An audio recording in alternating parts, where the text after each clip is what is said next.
most intense, thrilling, electrifying sport on the planet.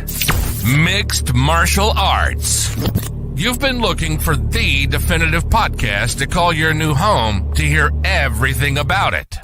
The search is over. This is the MMAnomaly Show. No filter. Bringing you the hottest MMA breakdowns straight from the heart of the octagon. This show is all about MMA breakdowns. For fans, by fans. We're talking UFC, MMA, and the occasional big boxing match. We'll bring our unique take on how these fights are going to play out and who we think are the best bets. Welcome to the MMAnomaly Show. No filter. And now your hosts, Olin, a.k.a. MMAnomaly, and Emiliano, a.k.a. Jive Turkey Nano.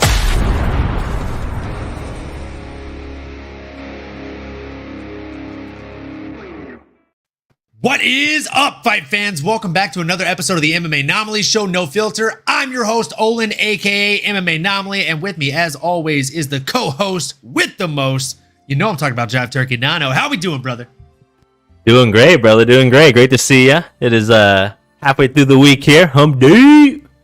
But I'm excited, man. Took a trip to France. Francois, you know.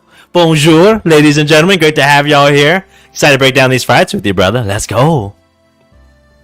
Laissez le bon temps rouler. We are in Paris today. Let's go. We are excited to break down these fights, folks. Did we get a lot of bets right? No. Did we get a lot of bets wrong? Yes. But that's okay. We didn't bet a whole lot. We bet small units that time, and that's why we did that. You know, you win some, you lose some. We were playing with house money. We're still playing with house money.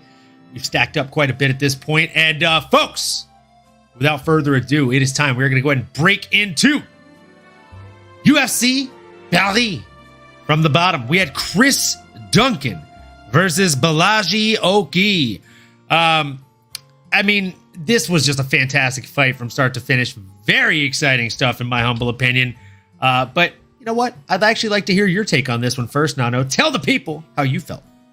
Let's go. Leading off the card here, we had Balaji Oki here in the lightweight division, fighting off against our boy Chris Duncan, representing. And man, he got the job done. He was who we thought was going to win. So, hey, we got one right. We set the tone here. That's always a great thing, especially as we're going live and embarrassing ourselves twice a week. It's good to know that, hey, we can set the tone and get it right sometimes. So that was exciting. But, man, Chris Duncan, like we thought he was going to go in there and do, he looked a little more poised, a little bit more polished, and a little bit stronger when it came to the ground game. He stayed patient, and, boy, what a submission finish. It was a really unique one in the sense that we saw something that you don't normally see. He secured the choke, got him in the headlock here, and let go, proceeded to punch him a couple times, and then started to motion at the referee, hey, what are you doing? What are you doing? And it turns out his opponent, he might have heard him snoring. That's because he took him out completely. I don't know if he did that intentionally, being that, you know, did he know he was out, let go, hit him a couple times, like, hey, you still there, buddy? Or did he think maybe he slipped out and, hey, maybe the choke's not there, he's not tapping, instead of gassing out my arms, let me advance positions. Whatever it was, he realized, hey, the lights are on, but no one's home. Stoppage, victory. Chris Duncan gets it done. And again, a little unique there in that you never see someone fall asleep like that from the top position. And that kind of delay was something to certainly catch your attention. And hey, caught the owner's attention as well. Chris Duncan did earn a Performance of the Night bonus here. So shout out CD, getting some extra money, baby. But yeah, brother, that was a fun one, man. Curious to hear your thoughts if maybe you saw it going down like that. I don't have any names top of mind for Chris Duncan. The lightweight division is full of murders. It is a murder's row, death row, so to speak. Love to see him get back to them as soon as possible, though. Didn't take too much damage. Maybe we can see him again early in I guess, early 2025 or maybe the end of this year. Let's see. What you got, brother? Great breakdown. First and foremost, as always, Nano. Folks, give this young man a round of applause. I mean, come on. Just the absolute best. Now, with that being said, I agree. This was definitely an interesting one. right? Seeing the guy literally go to sleep on top of his opponent, the ref not really realizing that he was indeed asleep on top of him. And then more so, right after that, the young man grabbing the mic and saying, "Shout out Dustin Poirier, don't be silly, jump the gilly." I mean, you love to see it. It was a beautiful, beautiful win for Chris the Problem Duncan. Secures the guillotine choke, that gilly, in just 3 minutes and 44 seconds into round number 1 of the fight. Again, you just fucking love to see it, man. The guy looked really good. It was, like I said, a little bit of a back and forth kind of beginning of the round, but he did exactly what he needed to do to secure that choke, right? Even though he was down, a little over 2-1 when it comes to total strikes, and the entire crowd is chanting, "Oki, Oki, Oki." Like, that's got to be defeating. That's got to be deflating. But you know what? All of a sudden, this young man gets it done. He jumps the gilly and he pulls off a nice, secure win and just sails off into the sunset. Now, Nano, do you have a name on the tip of your tongue for this young man when it comes to what's next? Man, I mean, getting the gilly is definitely a fun one. Chris Duncan, big shout out there.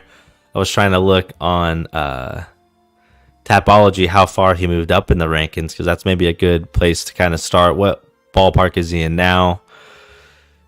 Not able to find it. No one was top of mind, brother. Like I said, there's a lot of tough fighters in that division. Do you have anyone top of mind? I'll have to sit here and look while you maybe give us a couple names here. I wouldn't mind of seeing him fight somebody like a Chase Hooper, or I don't know, even like I don't know. This one might be too crazy. Like a Daniel Zellhuber. Would that be a crazy matchup? Ooh, I mean, Daniel's coming off the loss there. He's definitely someone that has a lot of appeal, has the namesake, and Chris Duncan does as well, right? I mean, yeah, Good. Yeah, I mean, building a name for himself here. This was a big win. Man, I do like it. I mean, or even the winner in that fight, right? Even the guy that beat our boy Daniel Zellhuber in what felt like an upset fashion here. Although if you ask him, I'm sure he'd say, "Hey, that's exactly how I drew it up." But Esteban Ribovic potentially at the 14-1 record. Winner, maybe both guys potentially trying to get into that top 15 or top 25 or make that next step.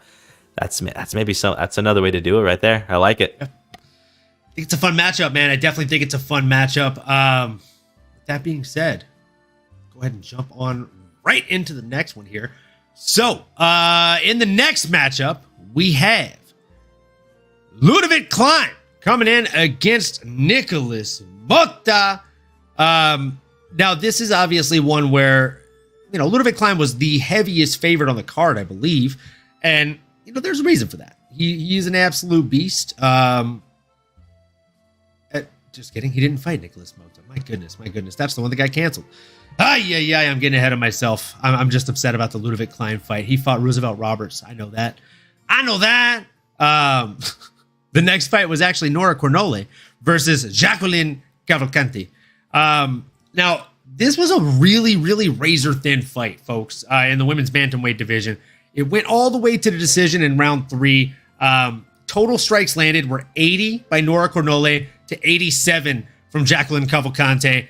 And significant strikes were dead even, 54 to 54. Now, one woman attempted to throw more, right? She threw 154 attempted significant strikes, and only 54 of them landed, while the other one attempted 114. Again, 54 of them landed. So, with that being said, the same exact number of significant strikes. One didn't attempt a single takedown. The other one did attempt 9 takedowns and did end up securing one of said takedowns. She also ended up getting almost 4 minutes of control time. So almost a whole fucking round worth of control time. I don't understand. I'll be completely honest with you. When the significant strikes are dead even, there's only a 7 strike differential in total strikes thrown. One woman was more efficient with her strikes thrown and landed, and she got a takedown with 4 minutes of control time. I just don't understand how you give that fight to Jacqueline Cavalcanti. I mean, I'm not saying it was like highway robbery or anything, but I do think that the wrong woman won that fight. Nano, what were your thoughts on this one, man? Yeah, brother. I can see the rationale there. Great breakdown. But also, I do want to say that it was razor thin. It was razor thin. You know, I think what ended up happening here, obviously, it was a split decision win. The gal, Jacqueline Cavalcanti, came into into her opponent's soil. I was trying to find the right way to phrase that. Over to France to beat the hometown kid, Nora Coronole.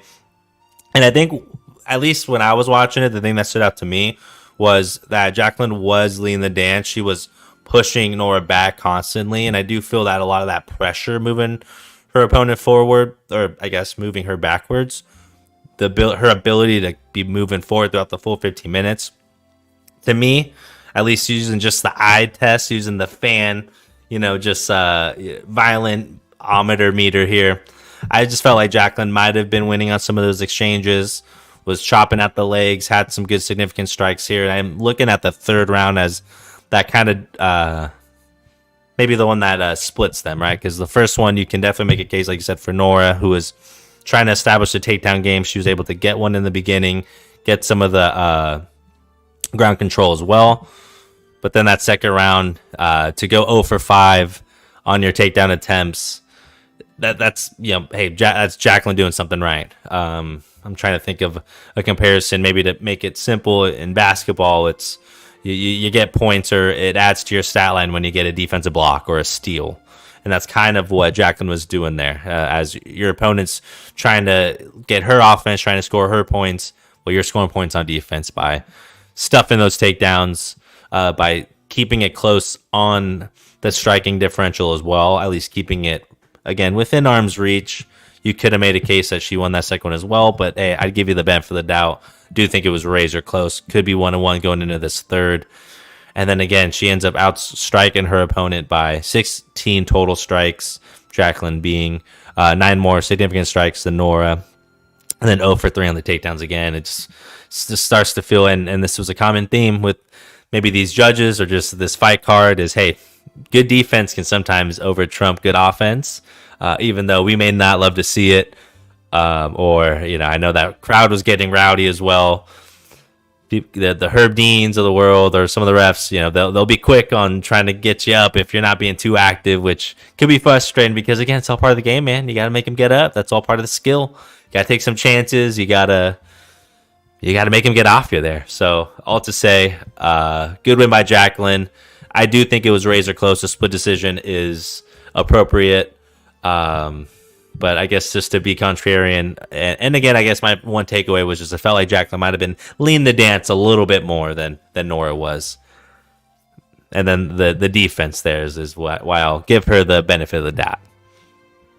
Let's go. No names next for them either, though, in terms of who I'm thinking. But yeah, no names on the tip of my tongue. But I digress. We do have this next one to break down. And we did do a little mini parlay on the first 3 fights. We got the first one right on the underdog there in Chris Duncan. I thought Nora Coronole did enough to win. I'll be honest with you. The Barez and Alta Moreno fight probably could have gone either way as well. If we're calling a spade here, folks. But I digress. We don't get to judge these fights. The judges get to judge these fights. So I'll go ahead and jump right into it. Daniel Barez landed 67 of 130 attempted significant strikes at a 51% clip. He landed 78 of 142 total strikes. His opponent, Victor Altamirano, landed 71 of 177 attempted significant strikes and 76 of 184 total strikes. Essentially when Altamirano was throwing, he was throwing with lead. So was Barez, right? Both these guys were throwing heat. The major difference was one was simply going to the body a lot more than the other. And by that one, I mean Victor Altamirano. About 39% of the strikes that he landed to the body. I truly think that's why he didn't end up winning the fight. I think a lot of judges have probably never been punched in the body or kicked in the body, in general. And so when you see someone eat a face shot and their face does that, it doesn't look good, right? It looks like a very significant strike. But if I hit you in the body, just one of those, like that didn't have a ton of heat behind it, but I promise you, Nano, if I caught you with one of those, you would not want to be my friend for at least a week, bro. Like that's just how it is. They don't feel good. They're not nice. Those are all significant strikes. That's why I always say, like, when you land body shots, you might as well be stacking pennies for a rainy day, bro, because you're going to cash them in at some point in time. The issue is, in a 3-round fight, it's not like a boxing match where it builds up over 8, over 10, over 12 rounds, right? So in a 3-round, 5-minute round fight, you've really got to land those body shots with heat if you want to do the damage needed to get the finish. And Victor Altamirano just unfortunately was not able to. That's why Daniel Perez was able to somewhat walk away with that win. I don't think that it was a landslide victory. Again, I think this one is another one that truly could have gone either way. But I digress. It was a unanimous decision for Daniel Perez. Solid win on the resume in a very, very stacked flyweight division, in my opinion. Nano, what were your thoughts on that win? Did anything stand out to you in specific?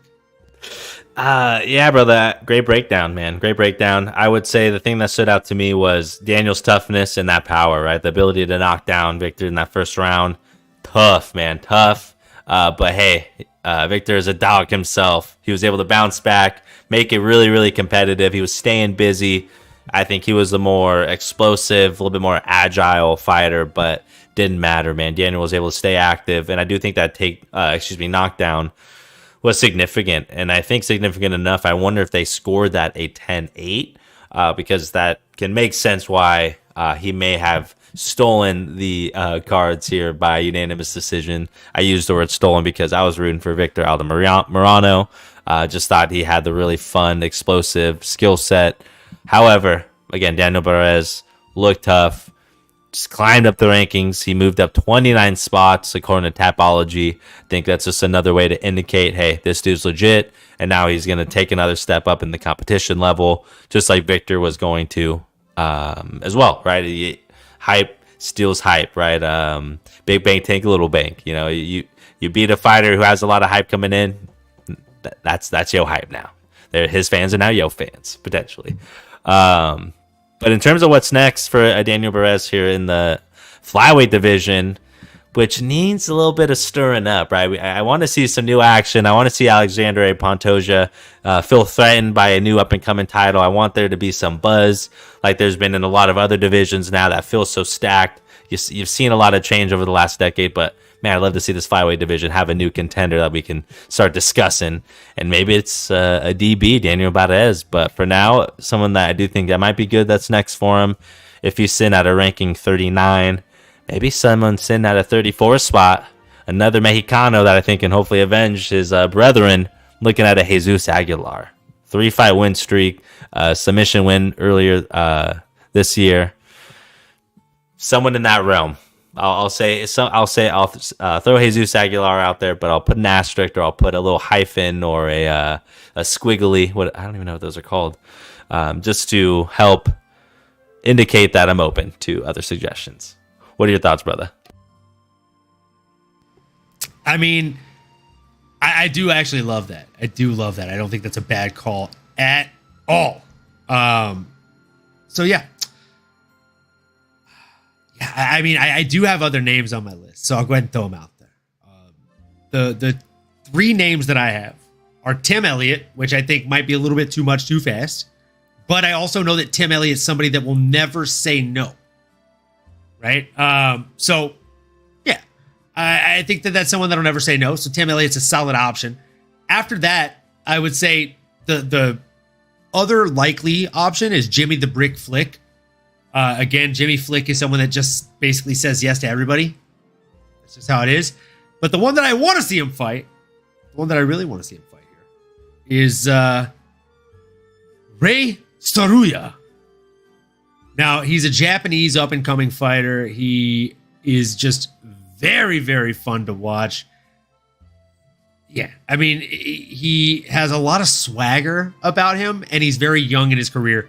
So I think it'd be a good test for both young men, and both of the type of guys that are like, hey, this is my octagon. I'm going to come forward and, I'm going to make you quit. So, yeah, again, I just think it'd be a really, really fun test for our guy here, Daniel Perez, after getting such a fun win. And if you don't know who Ray Saruya is, check him out. Definitely someone worth checking out.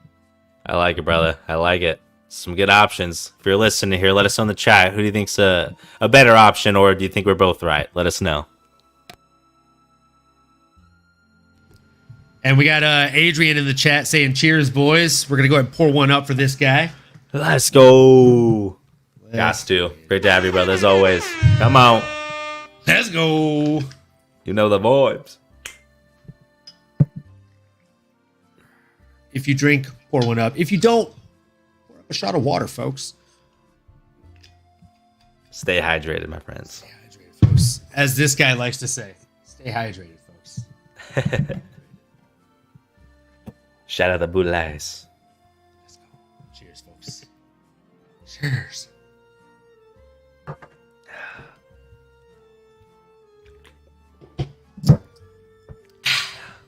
Let's go.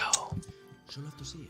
You'll love to see it. Speaking of things you love to see, we're just going to go ahead and say that was a preemptive shot for our girl Eileen Perez coming in against Daria Zelezniakova. Man. She did not look like she was going to be in much of a twerking mood whenever she stood on the scale on Friday morning, did Eileen Perez. She looked like death. At the risk of making a bad joke, she was doing the walk that I got to imagine a lot of P. Diddy's victims did the next day. Able to stand up straight, not able to walk on her own 2 feet. It was tough, man. It was tough to witness. A lot of people online, including Ben the Bane Davis, shout out, making his bare knuckle fighting debut, I think this upcoming weekend or the following. Even he himself was saying that he thinks this fight probably should not have happened. Should have gotten stopped. But I'm glad it did, because Eileen Perez, or maybe we should say Eileen fucking Perez, went out there in 1 round, 3 minutes and 52 seconds to be exact, folks. And what'd she do, Nano? Do you know what she did? I'll tell you what she did. She got the fucking sub. She got the arm triangle choke. It was nasty stuff, man. It was nasty stuff. But before I give you the score here to hop up on and give us your spill, I got to just say, and I'll die on this hill, if you miss weight, you shouldn't be rewarded by getting a bump in the rankings. It just shouldn't happen, right? You have Renato Moicano, who won, made weight, didn't get a bump in the rankings. You got the chick that twerks over her dead opponent's body, who missed weight and looked like that, missing weight. And that chick gets a bump in rankings? Make it make sense, Nano. Yeah, that is a tough one. Just to confirm, did she did make weight or she missed weight? She missed weight, sir. Oh, shoot. That is interesting, my brother. Yeah, that is interesting. In the fact that, yeah, one, I guess first and foremost, I think it is interesting and maybe worth chatting a little bit about that. Yeah, she looked bad, bro. She looked really, really bad. That was scary to see, ladies and gents. Not something that's typical. We all know the ruthlessness, the harsh reality of the game here. And for those that don't know, we're talking about Eileen Perez and her weight cut. For those that don't know, again, layman's terms here, to do the weight cut that these professionals are doing, like you might see in other sports, in Olympics or sports growing up, things with weight involved, is you essentially dehydrate yourself and get yourself as down to skin and bones and just about the essentials in your body to try to get a competitive advantage, right? To try to ultimately fight within a weight class, to be a professional, to say this is where I'm fighting. There's different weight classes every 10 pounds. Maybe you could argue something like this. As it happens, you always want to see more weight classes so fighters don't feel so pressured if they're in between a 10-pound difference, which can't be a lot. I digress. Yeah, man, she got on the scale, she got off, she was shaking a lot, did not collapse, I don't know if she needed any additional medical attention or what the protocol is from something like that. Maybe you do additional testing, maybe you just monitor how she looks or make sure she gets her fluids, she rests, does those things. But when someone's shaking and quivering off the scale, on the scale, definitely does not make you more excited or definitely not more confident to see them in the octagon. But Eileen Perez still found a way to turn the shaken into her booty twerk submission finish, as she likes to do, and is now making her staple. But to answer your question, my brother, my fellow hostess with the mostest, would I reward her and moving her up in the rankings because of the missed weight, one, and even just the fashion in which she looked there? Man, honestly, I guess a part of me would say probably a little, maybe not as much as she did. I guess, where were they before? Situations are situational, right? Let's say, for example, if Daria is ranked ahead of Eileen, I'd say, okay, well, maybe you do got to at least rank her above Daria. Do I love it? No. Does the weight cut worry me? Yes. And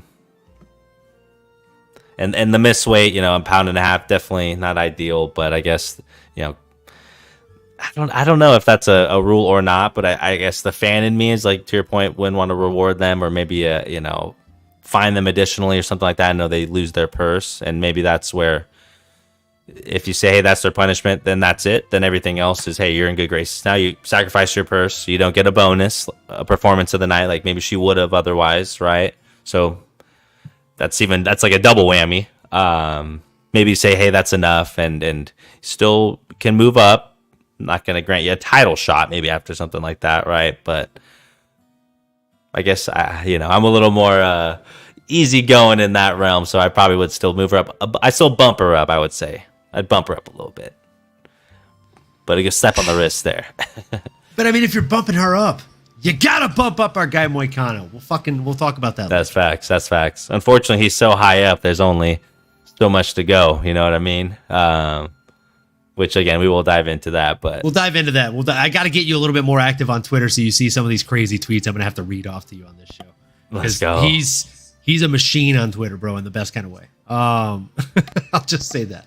That sounds good, man. We will have to activate the Twitter a little bit more, and maybe we'll find some hashtags and different things. Again, if y'all are listening, we want it to be interactive. Maybe we'll read off some of those hashtags or tweets if right, a little MMAnomaly. Maybe you hashtag it, we'll read it off here on the show, baby. So come on. Hashtag. Or hashtag no filter. Actually, that might be a little bit too big of a hashtag, but hashtag MMAnomaly for show. Hashtag MMAnomaly, hashtag no filter, hashtag your mom's favorite podcast, all that stuff. You know what it is. Folks, Eileen Perez, I mean, the real question is, like, do you guys like her? Do you guys love her? Do you guys hate her? I'm going to start a poll. I'm going to let it run till the end of the show. I'll launch it up as soon as I finish my little chat and give it back to Nano here. But I digress. The poll is going to be this. For those of you that are watching on YouTube, make sure you vote on it. Just curious to hear your thoughts on whether or not you are a fan of Eileen Perez in general. And with that being said, while I'm typing this up, Nano, do you have a name on the tip of your tongue for Eileen Perez? How much do you want to reward her for this win? Well, she's sitting definitely much higher on the rankings here. I'm seeing her at a 14 spot currently. So, man, do I give her someone above her? I think that's to be determined. I think I'd have to see who has something on the docket yet. But even just looking at some of these names, even like, and I'm not saying she needs to fight her, but Amisha Tate, for example, someone that's coming off a win, I find it interesting that she's sitting there at a 10 spot, 4 or 5 spots above an Eileen Perez who's younger, who's more active, who has her twerking little niche, I guess. I don't know, man. I guess, I'm gonna maybe be the odd man out here and say that I guess I will still reward her. I mean, status quo. She got punished. She got her fine. She did not get a performance of the night. So I'm just gonna assume it's moving forward, and hey, strike one on her. Don't do it again, especially as you're moving up the rankings here. But man, maybe Misha Cupcake against the other girl with the the wedding cake. A baker's battle? The battle of the bakers. I was gonna say Jermaine Durandame as well, just because you do kind of like those different stylistic matchups. But I do know that she was not able to fight because of a hand injury, so I think she's still recovering. So maybe that won't line up in terms of the timeline there. But I think Miesha Tate, let's go. I haven't seen her fight in a while. Love to talk about her getting in there. So, and talk to her, I guess, for that matter. If you're listening, Miesha, come on the show, baby. We got you. We'll have some fun. I'll make you some cupcakes. I have cupcakes in the kitchen. Shout out the wifey. Love to see it. Hell yeah. You'll love to see it. No, that's actually a fun one. I think that'd be a really, really fun matchup. Miesha Cupcake Tate would be a fun one. I also think Holly Holm would be a fun one if she's still fighting. I know she signed an 8-fight contract recently, so she's got to fight sometime soon. She's got a lot of fights to get it out. Yeah, she's lifer, baby. So yeah, I think either of those are really, really fun matchups. If you want a little bit more of a serious matchup for her, in my opinion, I think maybe a Carol Hosa or a Mayra Shitara Bueno Silva. I think those are also really, really fun matchups stylistically. But as far as fan pleasers, give me that cupcake fight all day or the Preacher's Daughter, Holly Holm. I think those would be just really entertaining fights, to say the very least. Yeah. So moving into the next one, we got Taylor Lapilus coming in against Vince Morales. Nano, I'm going to let you take the lead on this one, brother. Let's go, man. Let's go. Another banger fight here. Someone that we definitely thought was going to go in and get the job done in Taylor Lapilus, potentially even by a finish. Didn't get the finish, but he did get the W over a tough opponent in a Vincent Morales. Yeah, man, what can I say? I mean, it was almost a flawless victory from our boy Taylor Lapilus. I think the couple things that stood out to me was his patience throughout the fight. Really good at keeping his opponent at distance, and he was just the sharper, faster, heavier hitter in this fight. And when you have all those things going for you, you don't need to do too much. It's really just a matter of, hey, don't make any mistakes, don't fall into any traps. And you've seen him completely dialed in for the full 15 minutes. Had double the amount of total strikes that his opponent did, and his opponent knew that, hey, if it's going to stay on the feet here, it's just not going to work for me. This is not a path to victory for Vince. So he tried to mix in the ground game. He tried to get his opponent down to the ground, but Taylor had an answer for him. Again, sometimes better defense will trump your offense. That's exactly what he was doing there, as Vince tried to land multiple takedowns in the second and third round. Able to land a couple here and there, but most of them are stuffed. So I think all to say, the judges are watching this. You're seeing a Taylor Lapilus who's leading the dance, and again has really clean striking, man. Someone that I personally like to watch a lot. I think it's just the way he uses his length, and he's very exciting. It feels like at any moment he can hurt you, he can clip you, and he ends up getting in the driver's seat early in a lot of his fights. It makes his opponents feel like they're in quicksand, or get less and less more willing to get in those exchanges, because this guy's throwing freaking daggers at you. So fun fighter, good performance here. The bantamweight's got a new dog that's coming to the top, and he was in his home court here in France. So curious to see if he's going to try to make a quick turnaround. There's a lot of people that are up above him. A lot of them have booked fights, to be honest. So maybe he sits and lets the dust settle a little bit to see who makes sense. But, I mean, man, he's ranked above a Peyton Talbot, which is crazy to see. But someone like that would be absolutely bonkers. Although, I don't know, Peyton's getting different kind of treatment. He might be heading to the absolute roof here. A Raul, El Nino Problema, potentially. Hey, I mean, that's someone in that range. Now I'm just kind of spitballing, but those are two that, hey, I wouldn't mind seeing. Curious to hear your thoughts, brother. One on the fight itself, but also any names for our boy Taylor Lapilus, the Frenchman. Man, great breakdown. And I agree with everything you said. I think Taylor Lapilus is definitely somebody that we need to pay attention to, right? I mean, he's sitting at number 33 in the overall Tapology rankings of bantamweight. And I think exactly what you said rings true. Before I jump into my breakdown, shout out Sav, aka Bike Arena. Welcome to the chat. Love to see you here as always. So yeah, I think the thing that you said that really stood out to me, and it's the same thing that stood out to me in this fight, was patience. Right? The amount of patience shown by Taylor Lapilus in this fight was just something to behold.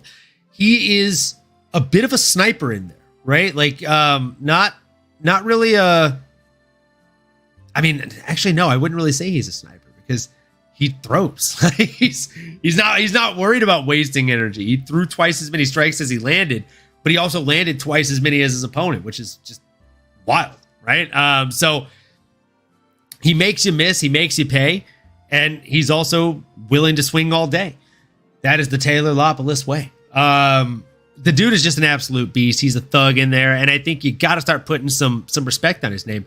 I would like to see him fight one of the Basharat brothers, Javid or Farid Basharat.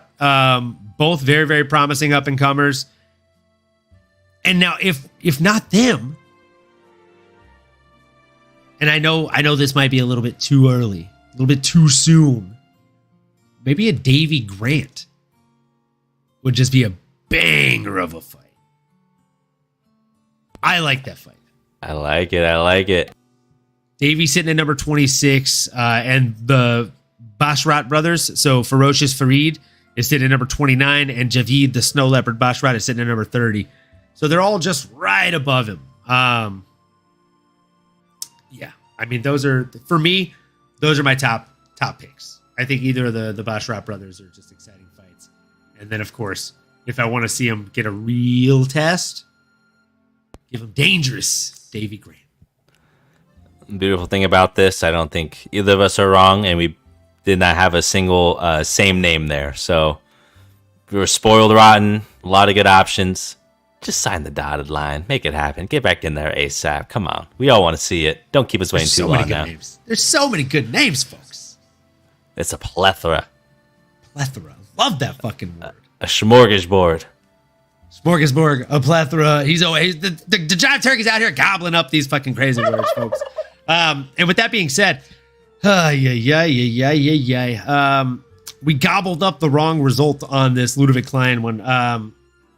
We fell for the trap here, folks, and it does happen.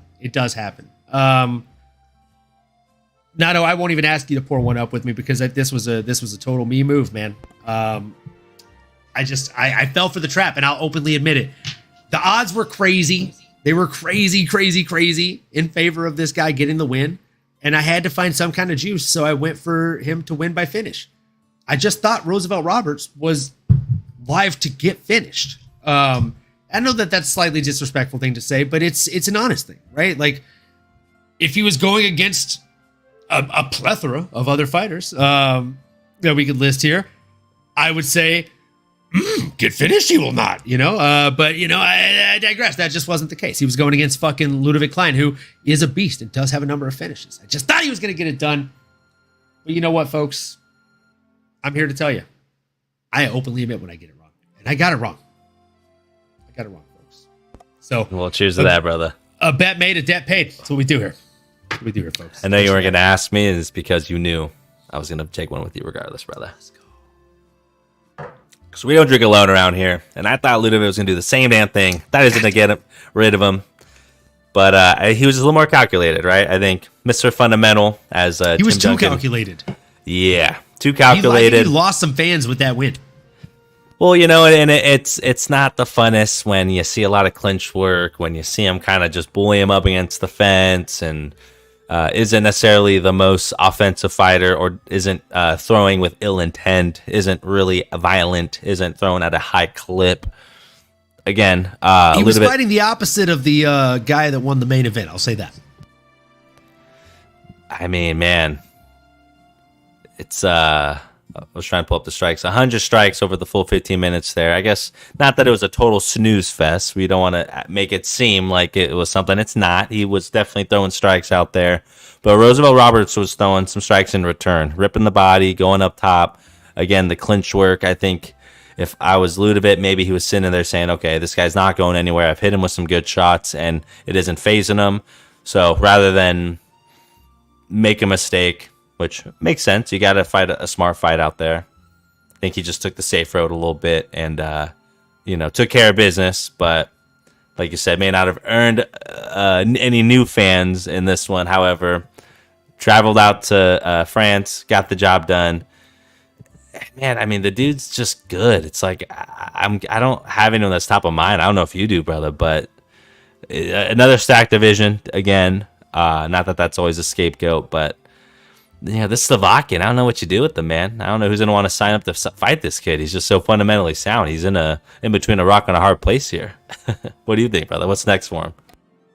I mean, I completely agree with you, Nano. I do think he's between a rock and a hard place, and he's one of those guys that, like, it's the whole sport of mixed martial arts is a game of risk reward, right? Like, if I throw a jab, there's risk and reward in that, right? Like, I'm throwing it with the reward chance of punching you in the face, but the risk is now this is open, unless of course I turn this over, fundamentally sound, I'm good. But again, like, maybe I've got a bad habit of every time I throw a jab, I drop my right hand. Now this is open.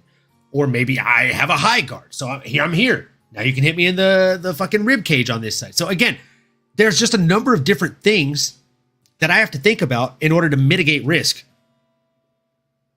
to weigh reward. And when it comes to fighting somebody or signing the dotted line, as you said, to fight somebody like Ludwig Klein, there's not a lot of reward. And there's a lot of fucking risk.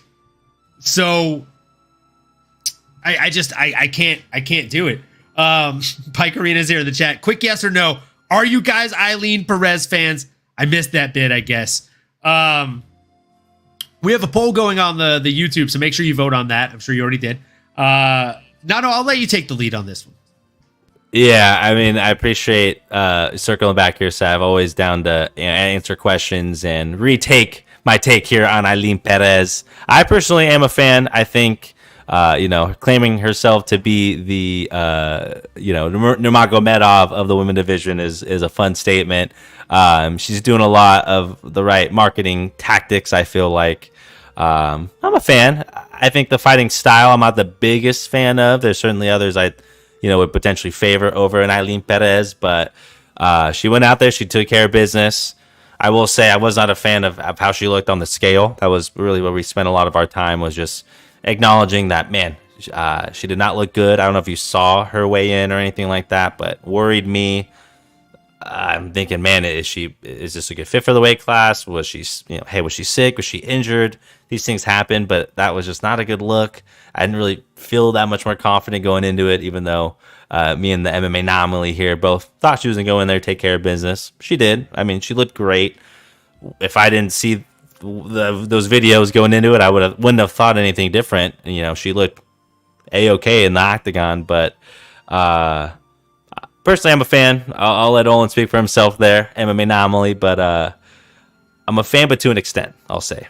Not maybe not in my top 3 when it comes to female fighters, but I'll root for her most of the time.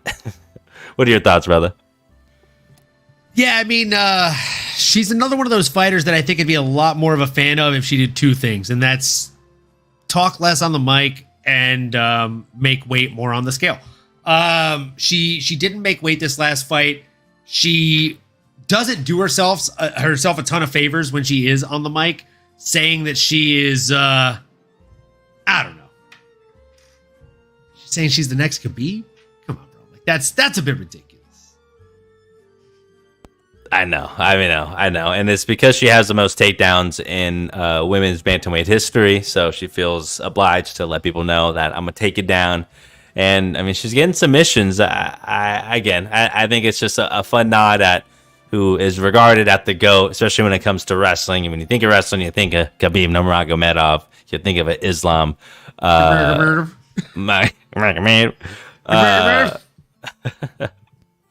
But yeah, brother, that's styles make fights, man. And according to Rick here, he thinks the 2 guys on the screen here would make quite a stylistic matchup. But don't let the glasses fool y'all. That man can throw down, okay? And don't let this pretty face fool you, okay? It does not like getting hit, okay? So what you might see is not what we're watching every Saturday, I'll tell you that much. At least on this side, speaking only for myself here. You'd see someone a little bit more defensive, but somebody that is in there for a good time, not a long time. I'll say that.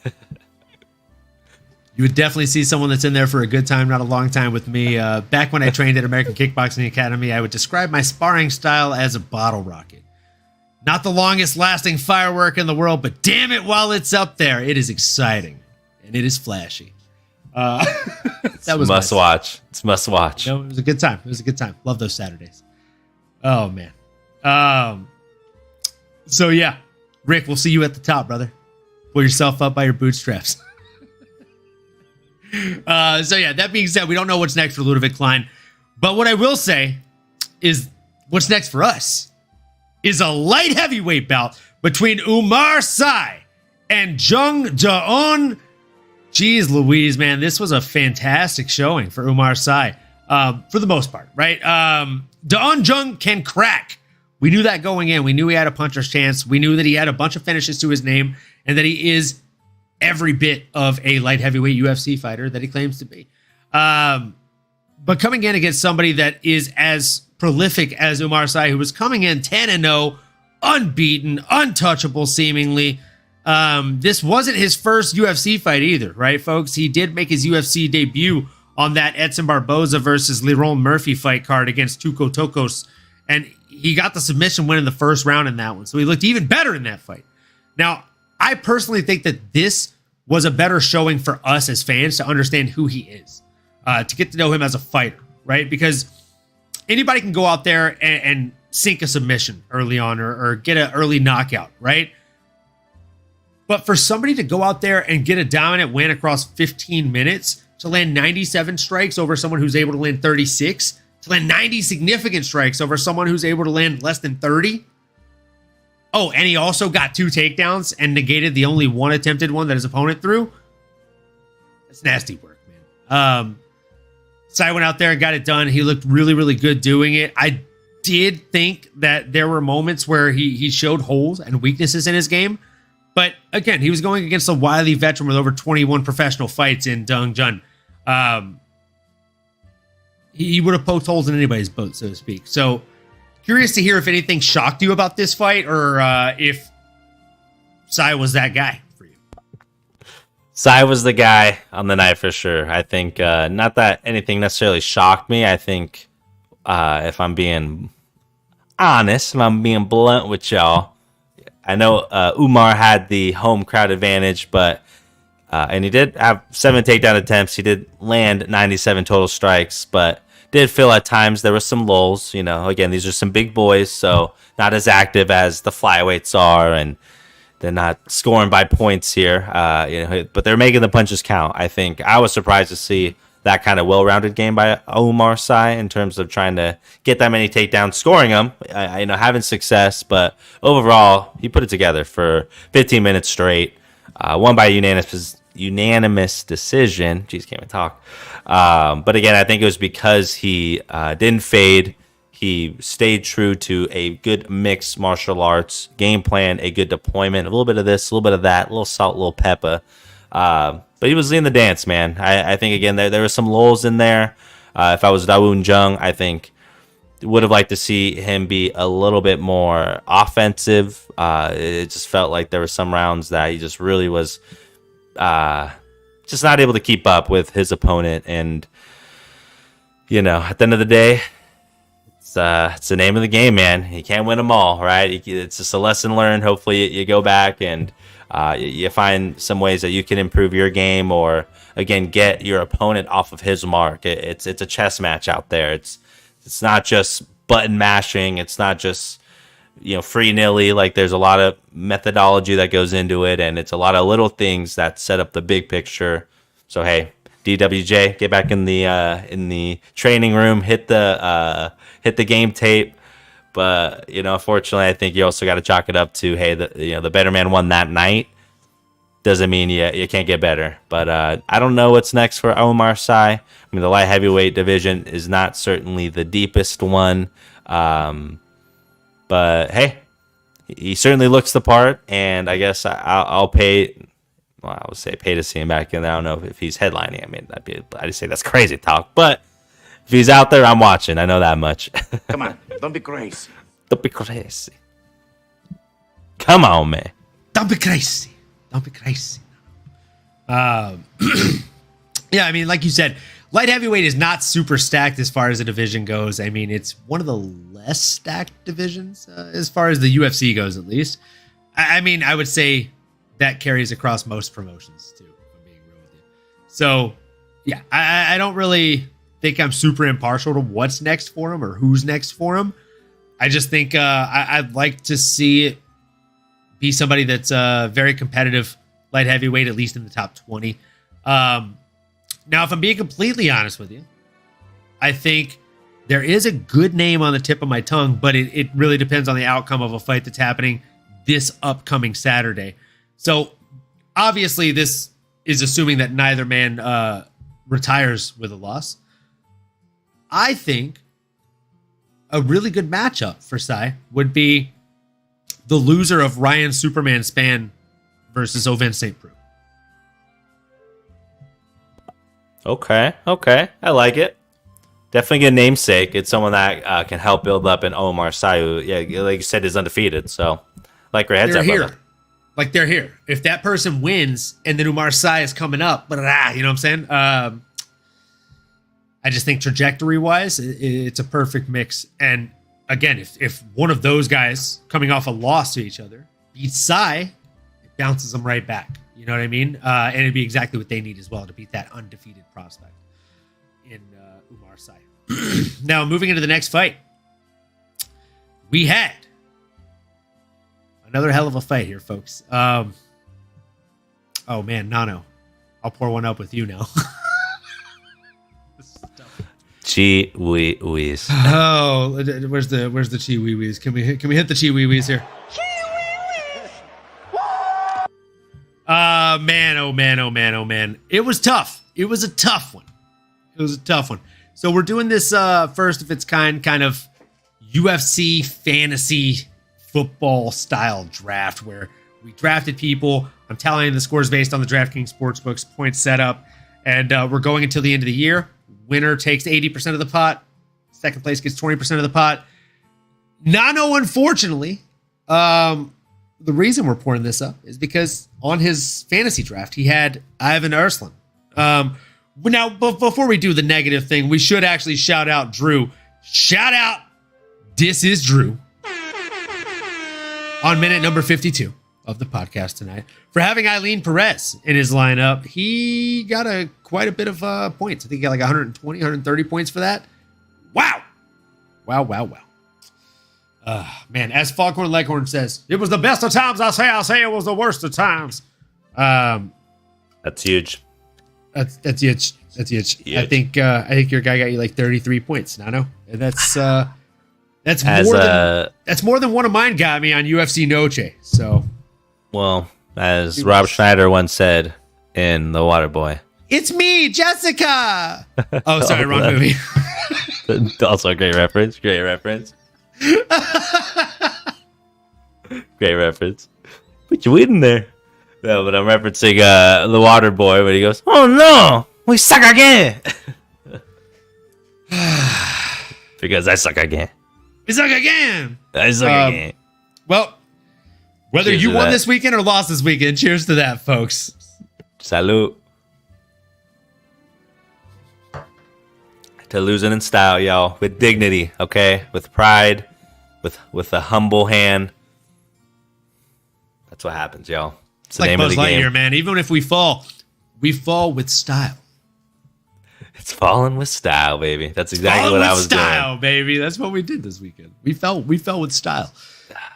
It was a split man. decision, so like you said, I scored some points. It wasn't like Ivan was a total sin duck out there, but Wasn't. to be honest, not that I want to break it down too much here because I am still stinging a little bit, but I think Ian Cutelaba, man, is just able to be a little more active. The fact that he landed more takedowns than my guy Ivan here, 3-1, but no one's talking about the fact that it took him 12 attempts. Okay, that's just the fiery, next level energy that Ian Cutelaba comes in there with the octagon with, that aggression, that effort mentality. And unfortunately, my boy Ivan just fell under the bright lights, man. Making his UFC debut, he had a Hulk-like, opponent in there, and I just think That on top of not being able to outstrike him, not be able to keep up ultimately with pressure. You know, we took the L already. I'm not going to do another shot here, but hey, Ian's a dog. He's someone that earned my respect. Again, I was doubting him. I just figured he's hit and miss, and that was just something that I did not see happening. Okay, but with that in mind, don't know how much longer I'm going to keep doubting this guy, Ian Cutelaba, but I do think I'm going to punish him a little bit here, and I think he should fight the Frenchman. Feed this guy to the Frenchman, Omar Sy, okay? They both just fought. Run it back here in 8 weeks, however long they need to run a camp, or however long they want a vacation for. Do it. That's my pick, baby. I'll be honest. Is it lazy? Maybe. Is it genius? Could be. I'll be honest with you, man. I don't want to see that fight now. I want to see that fight right now. Let's go, brother. I love that. I think that's fan-fucking-tastic. Iwan Cutelaba, you know, I learned my lesson with the guy a long time ago. I will never bet on him. I will never bet against him. When you picked him during the fantasy draft, I brought that up. That we've talked about that during the podcast. Like, when he fights, wonky shit happens. Like, both guys scoring on DraftKings less than 80 fucking points. Insanity. When a winner scores under 80 points, you know it was a weird fight. And this one was a weird fight, folks. It was a weird fight. Between both guys, there was less than 100 significant strikes landed. That's tough. Ivan Arslan landed 1 takedown. Iwan Cutelaba landed 3 takedowns. One man had 5 minutes and 19 seconds of control time. The other man had less than 2 minutes of control time. You would think the guy with over 5 minutes of control time is the guy that had 3 takedowns. You would be wrong. It's the guy with the 1 takedown. If you scored it for your guy, Nano, I wouldn't even tell you you're being biased, my guys. I would just tell you that you're paying attention to the fight. I actually thought that the Hulk, Iwan Cutelaba, didn't do necessarily enough to get the fight. I mean, he did land 17 more total strikes. He did land 6 more significant strikes. But it's not enough when I've got 3 times the amount of control time on you. Oh, and it took me a third the number of takedown attempts as you. I'm just better than you at that point. So I thought Iwan lost this fight. I'm with you. I say you give him Omar Sy. You let those 2 fuckers duke it out. And you see who the best man is. Either way, I think that'd be a really fun fight. Now, moving into this next one, this was probably one of the saddest fights of the night.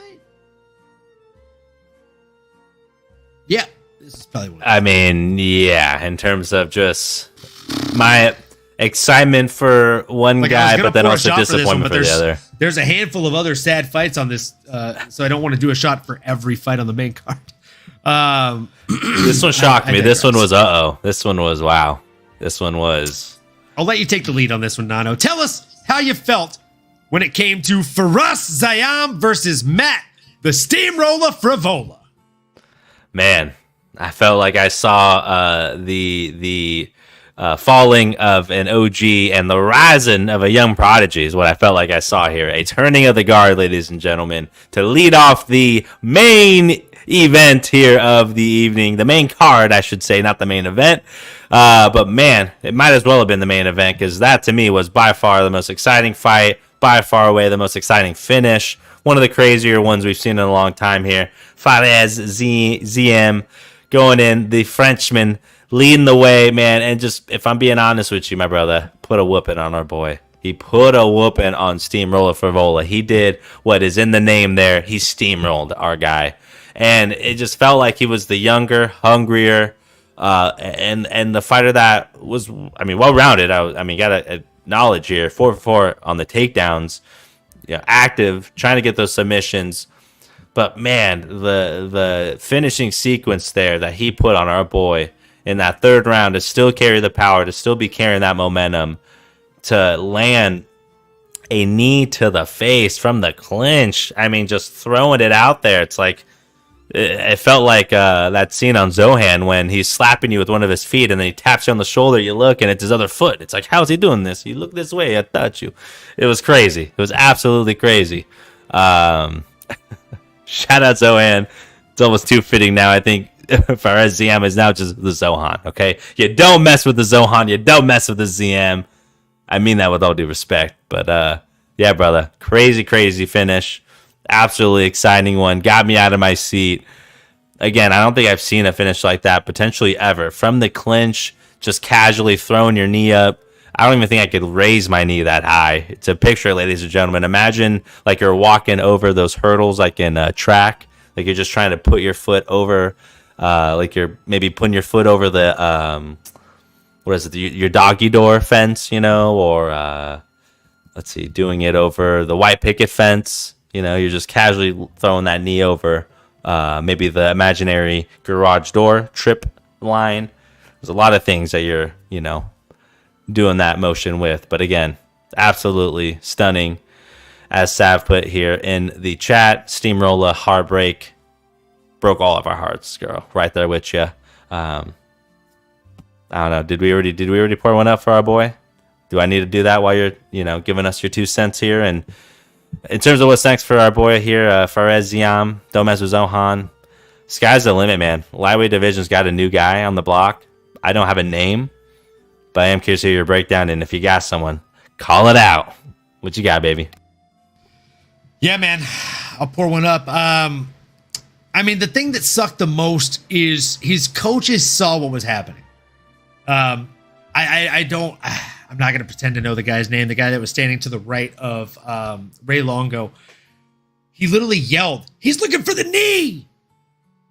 And then about 2 seconds later, Ray Longo said, "You got to face him! Or you got to turn around!" And as he turned around, he just ate the knee and went out. And you see the guy that said he's looking for the knee go, like, son of a bitch, I called it. And Longo just takes a step, like literally he sits back and he's like, God damn.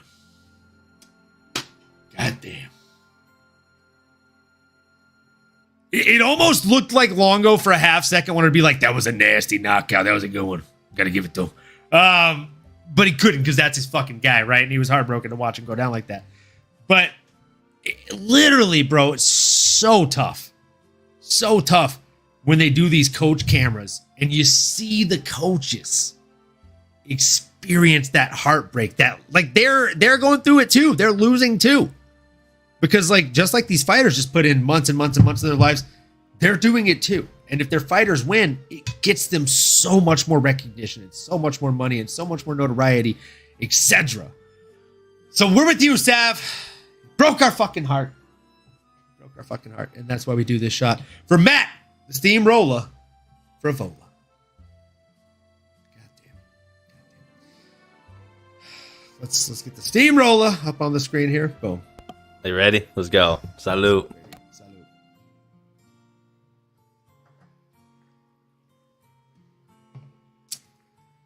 Now,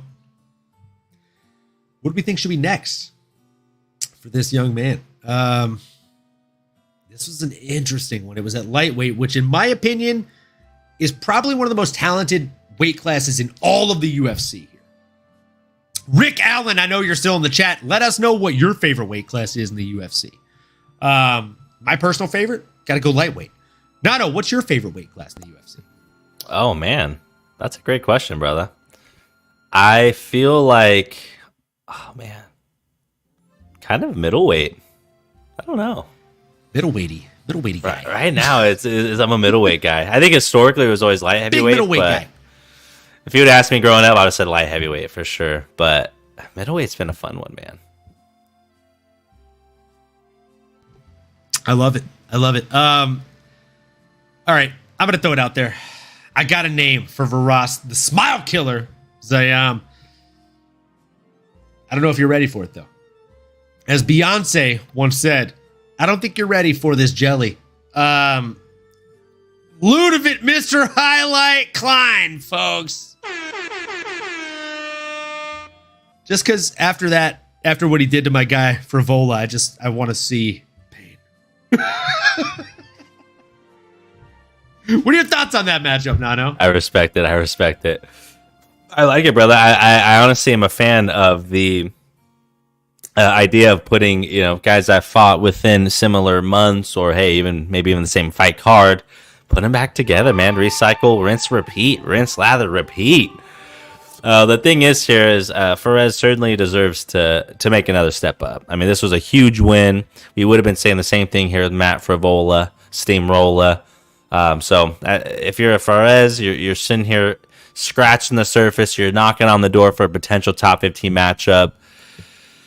Not a lot of names as you get up there, right? I mean, I think you're right, brother. I do think a little bit's right there as well. This can be that potential, I don't know, what if it's a prospect eliminator, right? I don't say contender eliminator, maybe something like that. But I think that is the move, right? I mean, no one else is sticking out to me personally. Matt Frivola was ranked 24th, so it's like, where else do you go? Where else do you give this guy? Why not a dude that's coming off a 4, 5, 6, 7, 8, however many fight win streak you're Ludovic Klein? It's probably the guy. It ain't getting any easier. So, Smile Killer might have fought on the same card here with this future opponent. I like it.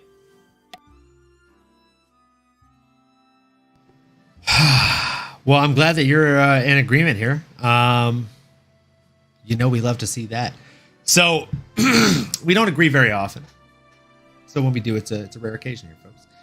So with that being said, we're moving into the next one. We got Morgan Charrier coming in against Gabriel Miranda. This was an extremely intriguing fight coming in.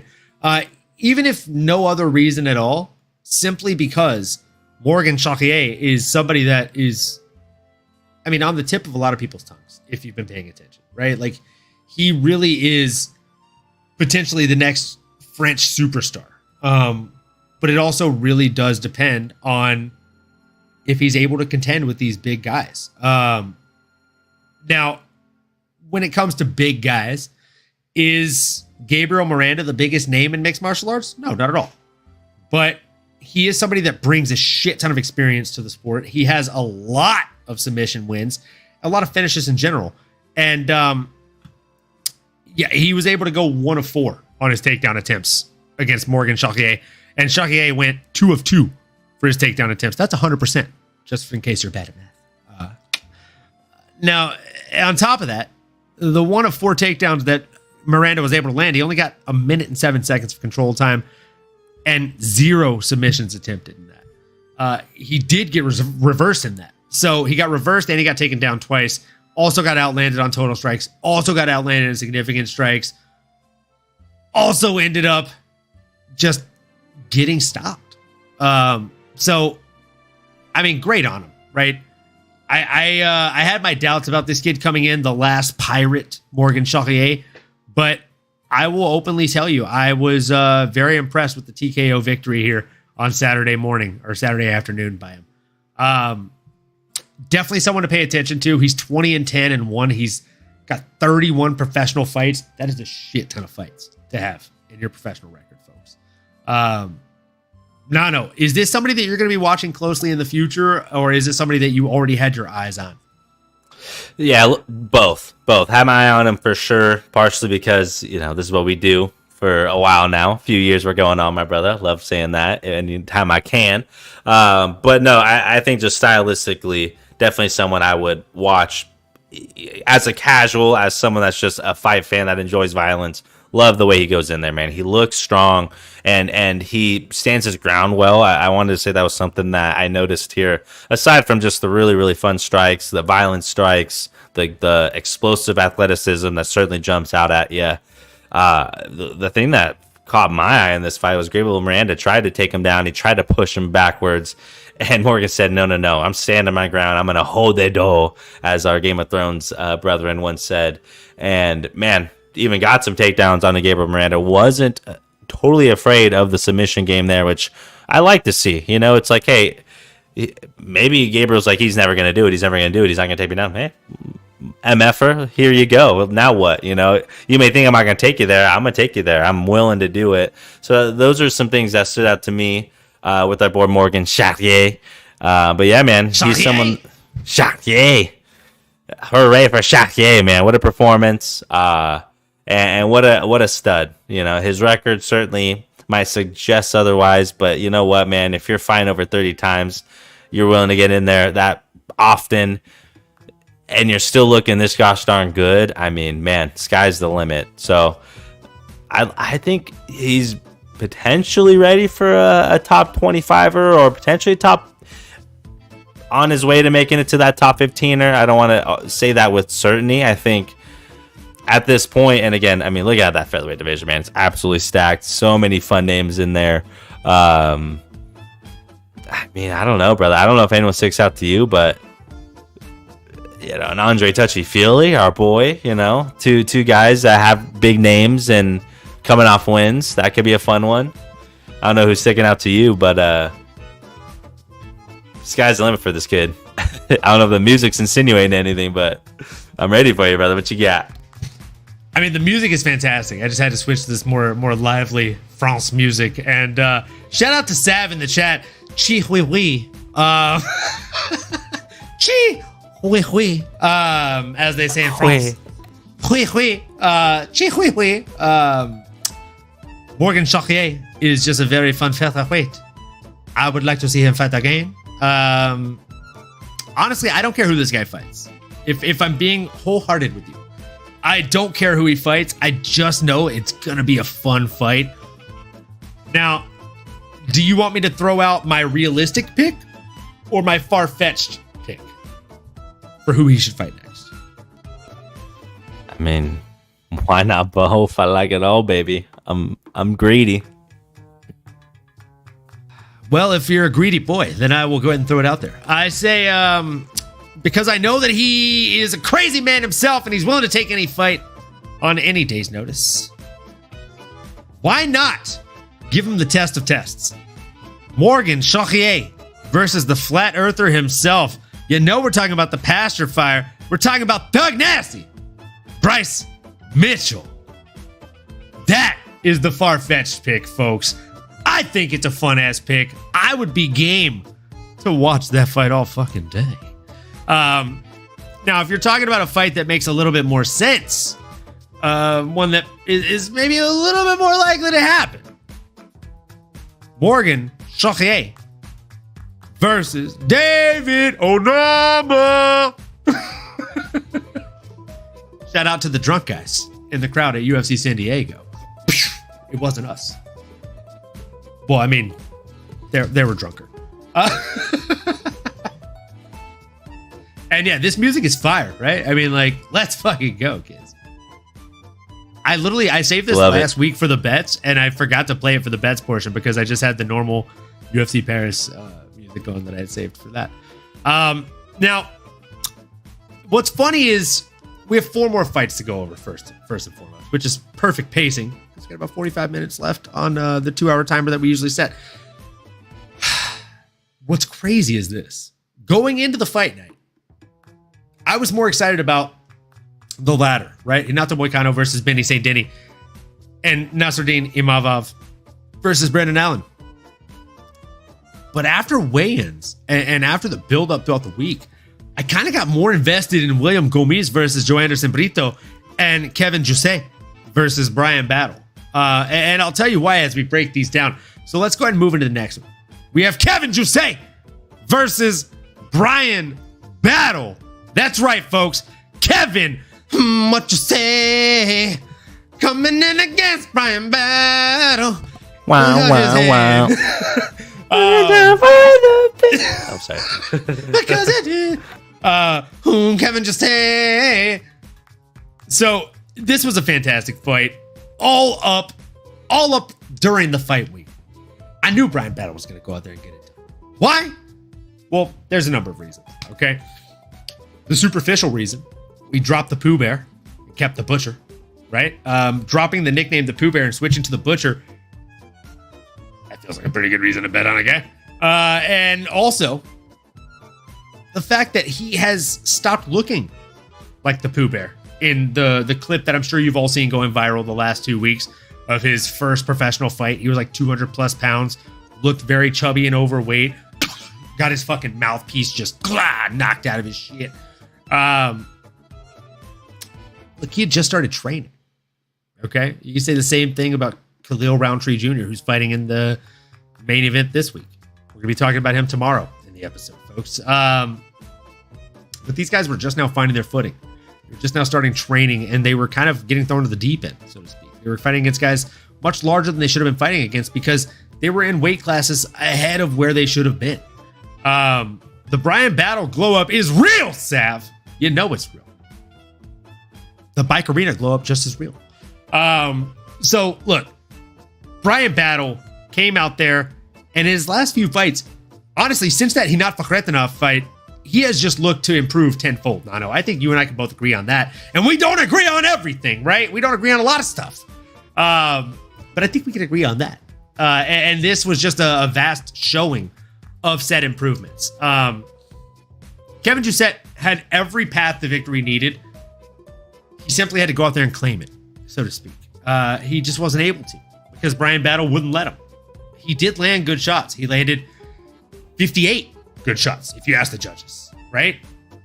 But that's why Brian Battle landed almost 2x that. He landed 97, right? Kevin Jousset threw 97 significant strikes. That's why Brian Battle threw 170, right?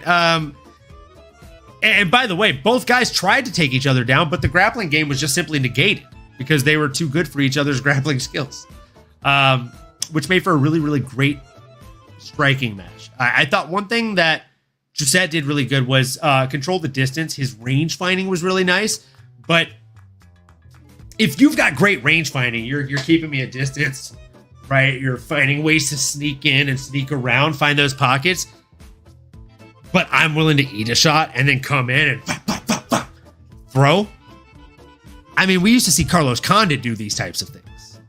And I feel like Brian Battle is just a slightly thicker Carlos Condit right now. Very young, very rough around the edges. I'm not saying he's going to do the crazy fucking kick over the head where he knocked down GSP. Nothing crazy fluid like that, but he's getting there, by golly. And I like where I'm seeing his skill set going. I think Brian Battle is somebody that's very exciting right now, and he's going to continue to be very exciting in the future.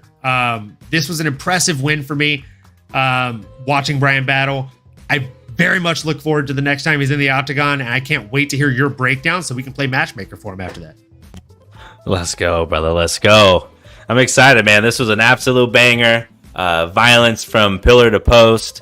Our boy Brian Battle representing America, representing the States, representing those dogs, those hound dogs, those underdogs, those MFers, man. The guys that shouldn't be there, that had no business being here. Dude that's always down for battle, man. The dude that's bounced back, man. The dude that we met, that we seen in Twin Peaks. Said, what up, y'all? Said, what up, bro? Had his drink on. And listen, Pooh Bear is the ultimate, like, epitome of, like, I don't want to say rags to riches. I don't know why that came up. But just someone that is like, hey, man, you work hard. You started from the bottom. Now you're here, right? The Pooh Bear was the Pooh Bear because this dude was over 300 pounds at one point, right? I believe he fought his first fight. Was it light heavyweight? Maybe heavyweight? Dude was just too much weight. And since then, got committed, got dedicated to his craft, and is now an absolute dog. And I think the reason why I bring that up as my boy, the co-hostess with the mostest here, puts Brian Battle with an MRI of his rib cage, and you see nothing but dogs. Pitbull, junkyard, He got that dog in him. Come on, dogs barking in the backyard, baby. You know this. Nate the Train, stamp of approval, baby. But man, Brian Battle was ready for battle, and he won the war, man. To your point, Kevin, Jousset was very, very technically sound, but he is not a guy that was once 300 pounds. Okay, he was not able to really wear the weight and the power that a Brian Battle has. He's different. Okay, it's not something you can train for. You may have big guys. You may have as a welterweight, maybe you have a light heavyweight in there, maybe you have a middleweight in there to try to help give you a better look. this dude was bigger than all those guys. Okay, so he still has that power. He still has that presence, that strength, right? That grown man. But it showed, right? Even and just how the punches were landing. And I think it's interesting the way Brian kind of, I guess just the way he strikes. It's more of like a snapping jab, like almost like flicking down at you, which I guess almost is almost reminds me of hitting the speed bag a little bit, where it's almost like at a down angle. You're just kind of generating a little force, bringing it down quickly. Not necessarily most technically sound. It's not something that he's leaving out there and fully extending on. It's just like a very snapping, just in your face kind of jab, but it's effective, man. And his clinch work, the uppercuts from the clinch were a thing of beauty. Rip the body, go upstairs, like absolutely technically sound. But again, I do think that the Pooh Bear, like, he wears that weight. He has that power. That's really the difference maker for him. And he's willing to go to freaking war, right? I just don't think Kevin was ready for that barrage. I don't think he knew the type of day that he signed up for. Brian's an absolute dog, man. Big fan of him. Let's go. And I just wanted to reiterate here, dude, put it on Kevin Jousset. Landed 82 strikes in that second round, 71 of significance. Oh, not you want it, baby. Brian Battle, man. Let's go. That's it. That's all I got, man. That's all I got. Ready for your lead in here, and then, like you said, we'll see who's next for Brian Battle. But hey, man, did we really think he was gonna lose to a Frenchman? You really think he was gonna lose in a fist fight to a Frenchman? Come on, You don't be thought crazy. you really thought the Butcher was gonna lose a fist fight to the Frenchman? You really thought? Oh, that was a nasty promo. That was a nasty. That was a good one. One of my favorites of recent. Like, that's how you cut a heel promo in the UFC without looking like a straight douchebag. Like, he somehow did it. In enemy territory like that, you gotta love it. You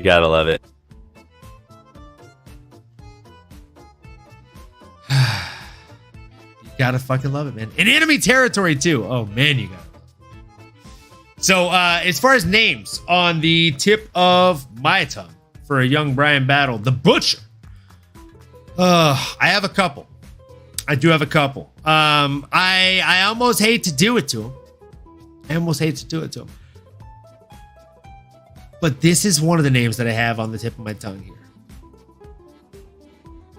The loser of Michael the Maverick Chiesa and Max Payne Griffin. Oh, okay. I like it. So that's the big one that I got, and then the other one is Nicholas Danish Dynamite Dalby. But he already has a fight scheduled against Elazio Zaleski Capoeira, so we'll just say the loser of that one. Book it, baby. Book it. You like those names? Those are two good ones, man. You know, I do think the sentiment I'm getting here is that it's a step up. It's someone that is of notoriety. I think Luna agrees as well there. Yeah, man, why not? You know, he needs to be in the conversation. That's a potential fight night main card, definitely, but I would say potentially a main event. Brian Battle is the real deal. Love to see him get that next level of competition. And that's exactly who you named. Both of those guys. Winner or loser. You book that. That's a step up. Let's see it.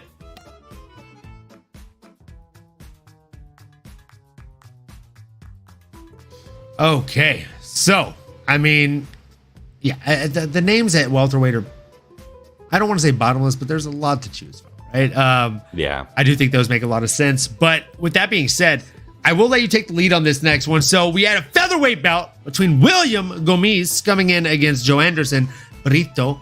I will actually tell you, I was going for Brito up until the weigh-ins, and then I saw him do that dirtbag shit where he grabbed his arm and yanked it and tried to yank it out of socket, and then he did it again like 2 more times. Like, what are you doing, bro? Like, why are you being such a dick? Jeez. So obviously I switched sides during the weigh-ins on Friday, and started going for the hometown hero in William Gomes. I am going to let you go first. But before I pass it to you, I did mention something earlier about the coaches of Matt Steamroller Frivola. Sav, Bike Arena, I hope you're still here. This one's for you. I clipped this so I can show you what I was talking about. He's looking for the knee! Turn around! He's looking for the knee! Turn around!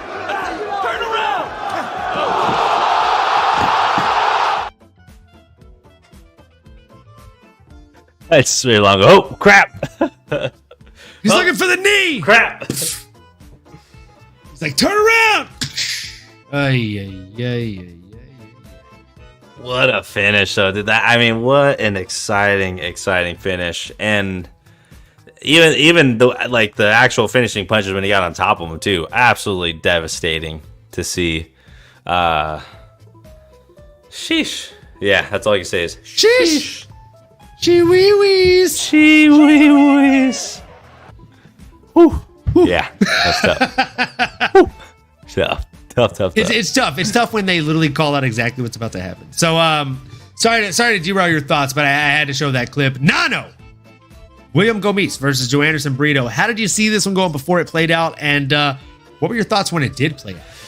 It was a matchup of styles here, my brother. It was a fight of styles, and the submission and the more, I guess, let's call it emotionally sound fighter got the job done. Not what I thought, though. I ain't gonna lie to you guys. I did think Joanderson Brito was gonna get it done. I thought he was the more violent fighter. He has that edge to him. But like you mentioned, brother, maybe a little bit too much. We did see it in the fight as well. There are a couple key moments, but I do think first and foremost, William, the Jaguar Gomes, honestly, the Jaguar is very fitting now that I'm thinking about it, and it's because he's very, very patient, like so cool, calm, collected in there. Right from the jump, Joanderson jumps at him for the takedown, gets him up against the fence. And I wish I would have found a way to freeze frame it, or there was one moment where I saw Williams' face as he's up against the fence and he's turning his body, rotating into his opponent, and doing what you should do in that scenario to try to get back into the upper hand, and ultimately got him onto the ground and where he ended up kind of having the upper advantage in my opinion. But dude, his face literally just stone cold, looked like he was not even fighting, like he was reading a book. I'm like, this guy looks so cool, calm, collected in there. It's crazy. So that was right off the jump, and then you see the exchanges. You see him use that length to his advantage. You've seen Joanderson Brito, what I felt like was burn himself out, try to get the choke, the triangle choke up against the fence, or the arm choke, excuse me. So I do think that overall, I say that just to reiterate the point that Joanderson just didn't fight the smartest fight out there. He was emotional. He was violent at times, and I think that's what got him that split decision. He was close in a lot of the differentials, landed 3 of 6 takedowns. Joanderson Brito did, threw up a couple attempts, but he burned himself out, and as the rounds went on, he got less and less productive. And again, I just think William Gomes looked better when it came to his counter striking. Wasn't as active. Obviously, he did end up landing more punches than his opponent, but they were more meaningful in the sense that they were countered the right way. They were timely. And when I was watching, I thought it was a no-brainer. I thought he obviously won the fight. I know it was a split decision, and I was rooting for my boy Joanderson Brito, but I just felt like he made some mental errors throughout this, and ultimately, William, the Jaguar Gomes, just showed patience and showed a good, well-rounded game. He can strike as well. His counter strikes were on point and lethal, and he has some really good grappling, really good jiu-jitsu, and just whatever situation he was in, it just felt like he was patient, and then he took his chance and got into the upper position. And that's where I think why some, it's a good example. I guess if you're explaining the fighters, or if you're a ref, I would want to put a reel together, and I would put William Gomes on there of this is how you show me you're being active on the ground. And it's little things to try to set up, moving, like everything he was doing there. I'm like, okay, he's active. He's trying to do something. He's not just sitting, not just a sitting duck. A lot of things you could take away from his just overall game. But he impressed me, man. He's tall and lengthy for the division. And I think if he's going to go out there and bait you into his game, that's where he's best. Countering, like, wherever it goes, he's going to find his way to an upper hand, use that athleticism that he does also have in his back pocket. Like, dude's a stud. And I think the world of you, Anderson Brito. I don't think his value diminishes too much. But obviously an L is not great. You got to go back and really be dominant in your next performance. But this was a big one. And, man, I mean, this guy's knocking on the door for a top 15er. I think it's certainly in the conversation. I mean, our boy Yusuf Zalal is also in that conversation. Nathaniel, the prospect carved out of wood, is also in that conversation. So I think that's kind of the neck of the woods I'm looking at here for our boy William Gomes, the Jaguar. What are your thoughts, brother? Well, first and foremost, great breakdown. I agree with everything you say. I'm not going to shed a ton of additional light and color on this. I mean, again, with the whole Joe Anderson Brito trying to pull his arm out of socket at the fucking weigh-in, I just couldn't wait to see this guy go out there and get punched in the face and kicked in the mouth. And that's what happened, right? Just as you said, his opponent, William Gomes, used his reach, his range, and his lankiness, right? He is 4 inches taller than his opponent. Even though he only has 1 inch of reach advantage, that still makes it to where his opponent is having to punch up a little bit. And this is a lot more tiring than this, right? Like, I can do this all day. But this, like, even if you just like hold your hands up for the rest of the breakdown, do that. It's exhausting. Not fun. That's essentially what Joe Anderson Brito is having to do for this fight. He's here already trying to block himself. And now he's here trying to really block himself from these punches. And he's having to punch up. Not a fun situation. But I digress. I was happy to see the guy basically get hit by the Carmageddon. And William Gomes get the win. I thought it was a well-deserved win. Obviously, he landed more significant strikes. He landed more total strikes. Everything about the fight was leaning towards William Gomes. I agree with you. I think Joe Anderson Brito was really, really overexerting himself and trying extremely hard to get him out of there with those submissions. And that's taxing. That's extremely exhausting. Again, like, hug something as hard as you possibly can for like 3 minutes. It's tiring as fuck. People don't realize that. It's essentially what Joe Anderson Brito was doing. And it showed. After that, he was gassed. He was eating those shots. Didn't feel great. So, man. I love to see it. You love to see it. All the other people that believe in karma love to see it. And definitely the French fans love to see it, right? So the real question is, do you want to play matchmaker? Do you have a list of names on the tip of your tongue for the young man? What are your thoughts here, Nazem? You know, I think I'll stick with the two I mentioned as potential guys in that same range. I mean, William Gomes is not in the top 15, but he certainly is knocking on the door. So I think like a Yusuf Zalal, our boy that we met at in Vegas, in person, live in the flesh, and he was bringing massive energy, and he's someone that I'm sure is itching to get back in there, my brother. Both guys are coming in with huge win streaks. I think Yusuf's the guy. What do you think, brother? I'd like to see Yusuf Zalal get that shot, man. I think it'd be a really, really good matchup for him, and I think it'd be a favorable matchup for a guy, Yusuf Zalal. All day, baby. I think I would actually take Yusuf in that if I had to pick a winner for that one. But either way, I like the matchup a lot. I really do. Yep, agreed. I hope you agree. You came up with it. Yeah, Swain, I got your back. You know what I'm saying? I didn't actually write a name down for William Gomes. I wrote down I'm excited for whatever's next, and I have no critiques on your pick. Man. I haven't unpacked it yet. I think where is it? It's right back there. It's right back there. The signed glove. I put it in the case for the move. Brendan Allen. Brendan All In Allen coming in against Nasruddin Imavov. I'm going to pour up a half shot here for this one. No, I'm going to pour up a whole shot for this one. It's our MMA anomaly of the year, man. Last year. Speaking of which, you folks start tagging us on Twitter if you see some stuff that makes sense for these categories, or if there's a new category that you want to be included in this year's MMA Anomaly Awards when the year wraps up.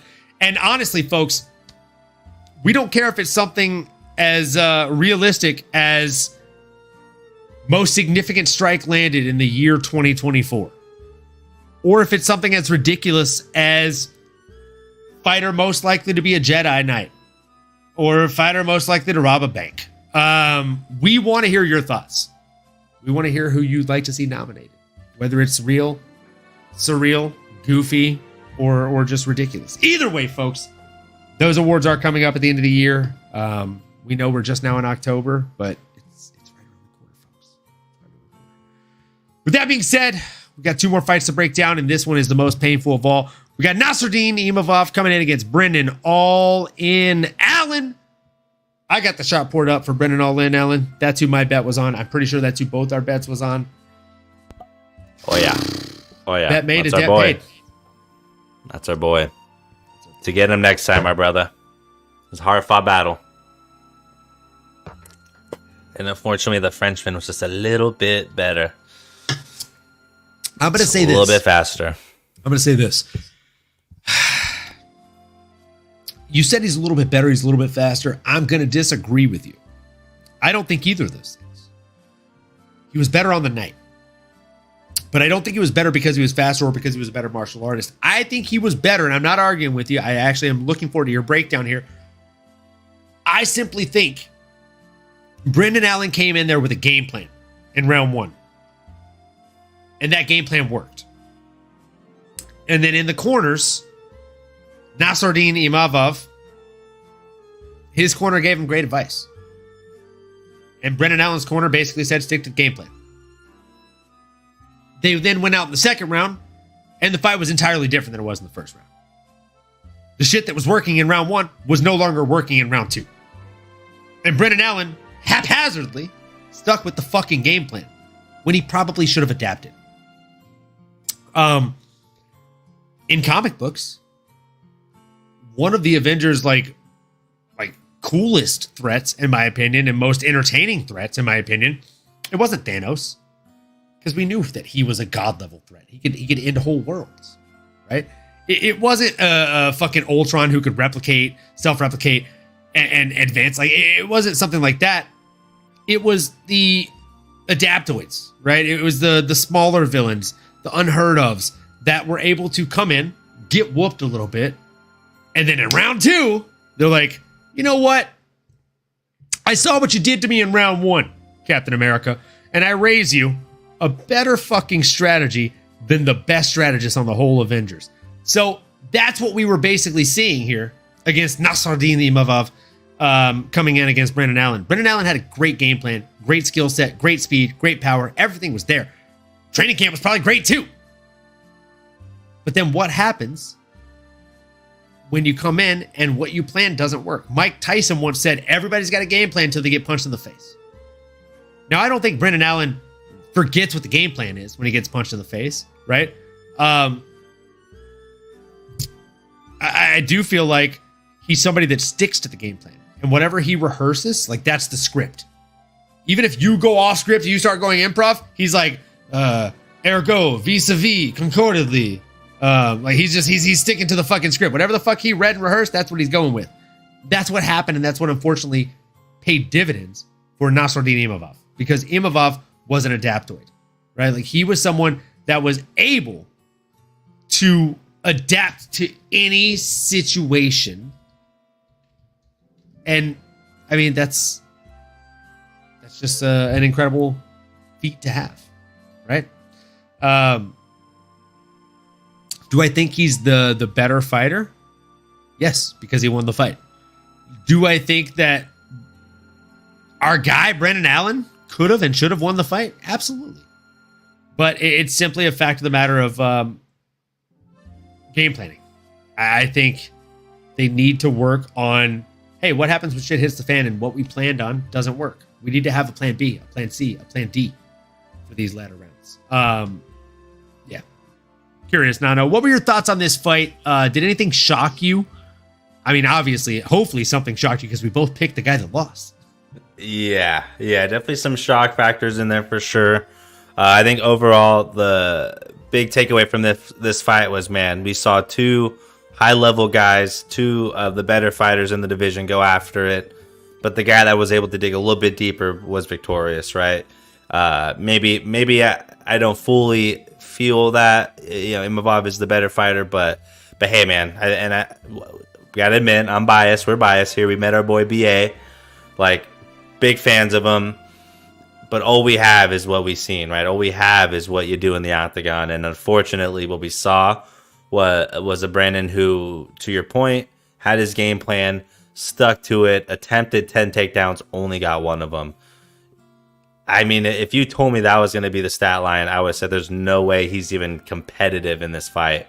But that was not the case. Like, BA was absolutely competitive, still had a fighter's chance at the end there, regardless of only landing 10% of his takedowns, and again going 1 for 10. We're a little bit biased. We're a little bit biased, folks. Definitely biased, man. Absolute That's the glove gentleman. He's a big man. He's a gentle giant there, and just someone you want to root for.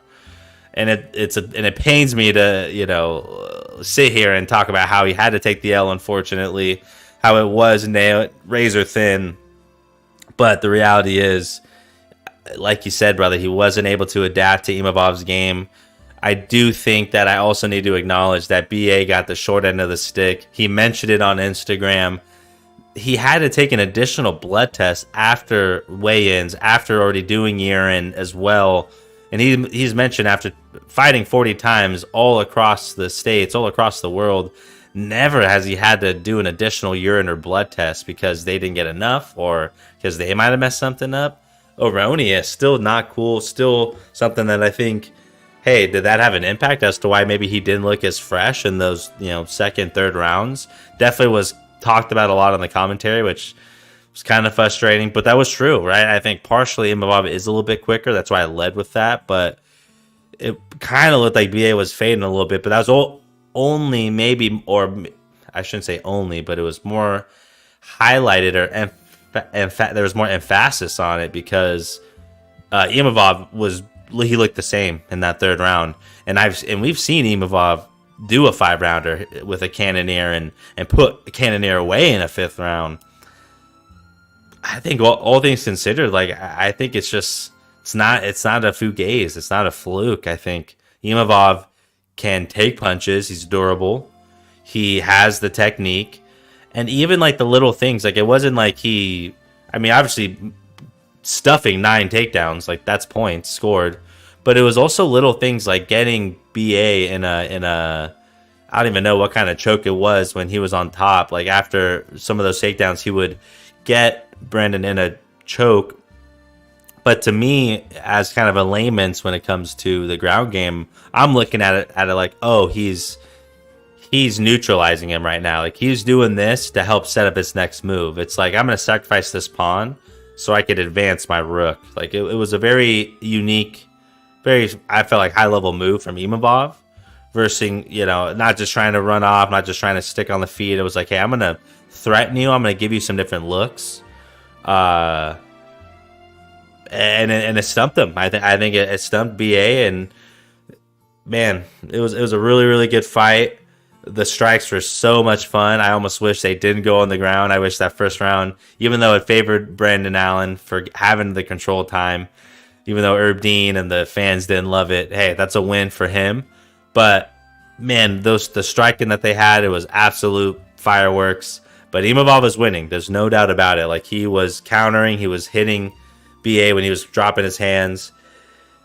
I think that was kind of where I felt like, man, Imavov's going to win this fight now, unfortunately. Like if Brandon was able to have a little bit more success, I think you could make a case. But going 1 for 10, getting out, I guess your opponent landing more strikes than you, it's man, hard to make a case for our boy Brandon there, no matter how much of a fan we are. So it was tough to watch. He doesn't lose too much stake. He's in his prime still. I think he's still a win or two away from getting back into that contender conversation. And the only other caveat is he does have some built-in heat with another fighter that hasn't fought in a long time. So I'll just jump into this if you don't mind, my brother. But I do think in terms of what's next for these boys, I think Brendan Allen has to go in there. You have to go fight Marvin Vettori. Doesn't matter where it is. You fight him because you already kind of did outside the octagon. A lot of heat behind that. You guys go square off, chunk it. If you could beat him, you're right back in the conversation. And honestly, dude, because I know this fighter wants to stay active. What up, TP? What's happening, my brother? Great to see you. Huge shout out, the boy. Go give this guy a follow. What's happening? T-Pins. You know. Great to have you, You already brother. know what it is. It's T-Piz. Brother, so Nasser Dean got the Willy Wonka golden ticket, brother. He got the Willy Wonka golden ticket. He really did. He really did. He's got a title shot now. Or Izzy Adesanya. A diss on you. That's it. That's my 2 cents. I think he got the golden ticket. He's either stamped his ticket to the big show, or if there's going to be a preliminary matchup, he's like, you know what, I want to be active. Nasruddin wants to make some money. That's the move. So T-Piz just chatted in the comments here. Imavov looked crazy. Think Allen just spammed too many takedowns. Look, I agree. I was saying before you joined here, the villains we remember, and the villains, at least in my comic book tenure, right? And I've been reading comics for a little while now, folks. For a little while now. Now, like in Marvel Comics specifically, like, you know, Thanos is great. I've got Thanos Quest. I've got the like him seducing death. Great comics. But the ones I root for, you know what I'm saying? Are the adaptoids, like the super adaptoids, the ones that the unknowns, right? The Serpent Society, the ones that get beat down and they come back and you're like, you know what? We're going to figure some shit out. Taskmaster, huge. MCU has not done him great justice. They turned him into a chick who's not a great villain. I don't have a problem with them turning him into a female. I have a problem with them fucking his power set. Nato got me grabbing the baby oil with that fight potential. You ain't lying, brother. Ooh, you ain't lying. Come on. Oh, you ain't lying, brother. Chi, we. It might be the French music as well. I'm not gonna lie to you. I was actually gonna say the same exact thing. I swear on my life. That's what I had. My lips to God's ears written down. Is Marvin Vettori. They already fought, and I literally they already had a squabble outside of the octagon. They might as well have one inside of it and get paid for it. But I digress. I definitely want to see that fight. I definitely want to see Nasruddin Imavov. And what's next for him? But Brendan Allen, you gotta fight our guy, the orc from Mordor. Yeah, it's got to be him. They've already had a scuffle outside of the octagon. They got to do it inside the octagon. Now, what is next for Nasruddin Imavov, in your opinion? Like, do you think he's got the golden ticket to the title fight? Golden ticket because it's either title fight or if there's going to be one more dance before the final boss, I think he will fight Izzy Adesanya. I would love to see that fight. I do like that fight, but I don't think it's as probable as him waiting for the title shot. I think if he's smart, he'll wait for the title shot because Adesanya is not a great matchup for him. Adesanya makes good fighters look silly. Yeah, and I guess let me think about this because is DDP going to fight soon? And is it going to be Sean? So he has to wait till after that, right? Hey. So TP says French crowd was fantastic. Think Nano gotta be right. He looks like a big beat right now. I completely agree, man. He's the big beat on the street, brother. He's that fucking guy. Yeah, I think he's got to be the next title contender. What a middleweighty win. If I got to be honest with you, man, just a middleweight win. Guy gets it done, but it's interesting to say the least. He lost the first round, and then Brendan Allen again. If he had adapted, I think it would have been a much different fight. Another fight where between the two of them, there's less than 150 strikes landed. Crazy shit. Considering both these guys are savages. I really think that Brendan Allen has become somewhat of a one-trick pony. As much as I love him, I'd love to see him switch to another gym. It doesn't even have to be AKA. I'm biased. I love AKA. It doesn't have to be AKA. Right? I'd love to see him go to American Top Team. I think that'd be a great gym for him. Go back to train with Dustin Poirier more on a full-time basis. You're doing a lot better when you guys were hitting that Louisiana fucking stride, baby. TPS has a question in the chat. What do y'all think on their gas tank? Could they last 5? I think, could they have lasted 5 this Saturday? Not a chance for either of them. Had they trained for a 5-round fight? Absolutely. I think if it was a 5-round fight, it would have favored Nassourdimov more than it favored Brendan Allen, because we've seen Brendan Allen taper off in those 5-round fights. Yeah, and we've seen Nassourdine stick around and have power late in those fights and go the distance. So I think it definitely favors Imavov. I think he would have been just fine in terms of the gas tank. Homeboy's built like a diesel. But BA, man, yeah, I think typically, yeah, but he just, something was off, man. I think it had to do with the blood stuff and the urine stuff, maybe the travel, all the above. I think so too, and I think just in case the viewers haven't seen that, we should probably play that clip for them. So with all due respect, we do not own the rights to this. I'm going to play a clip, a very quick copyright disclaimer here.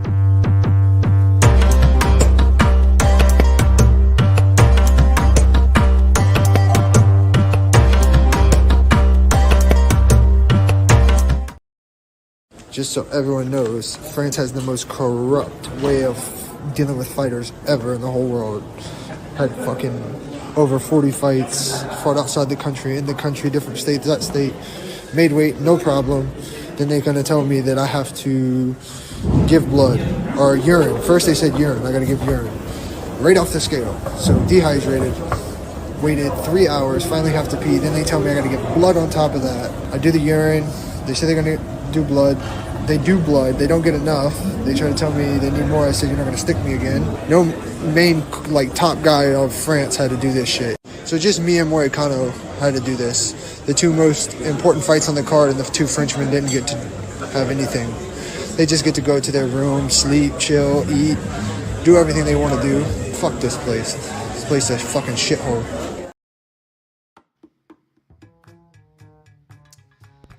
Tough. That's tough. That's tough. I had to change to the lighthearted music after that, man. And it is TPS interesting. has the shot poured up. Yeah. So we gotta oblige. Last one of the night.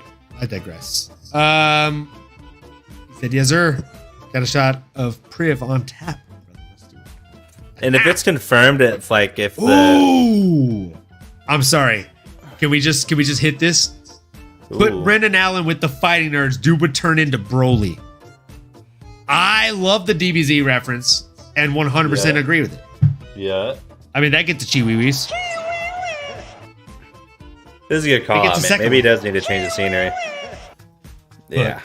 I can't spend another 10 minutes of our podcast talking shit about Henry Hooft. So we won't talk about his gym right now. Instead, T-Piz, this one's for you. And Brendan Allen, this one's for you, brother. You'll bounce back. Bounce back is harder bringing than the a setback. Riz. Keep bringing that Riz, my friend. Fantastic fight for Nassourdimov. Just a fantastic fight for him. Now for the main event of the evening, folks. That's right. Without further ado, this is the moment you've all been waiting for. Bruce, can you help me out here? It's time! That's right, folks. It's time for Renato Moicano versus Benoit Saint-Denis, a.k.a. the God of War, a.k.a. Benny Saint-Denis, a.k.a. the man that defended 67 Gillies.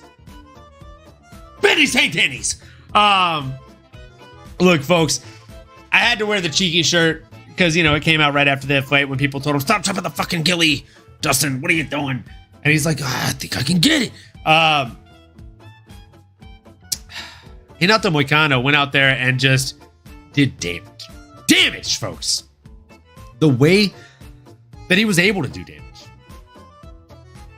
I mean, across the entirety of the fight, the guy landed 72 total strikes. 50 of them were considered significant. Now, it's worth noting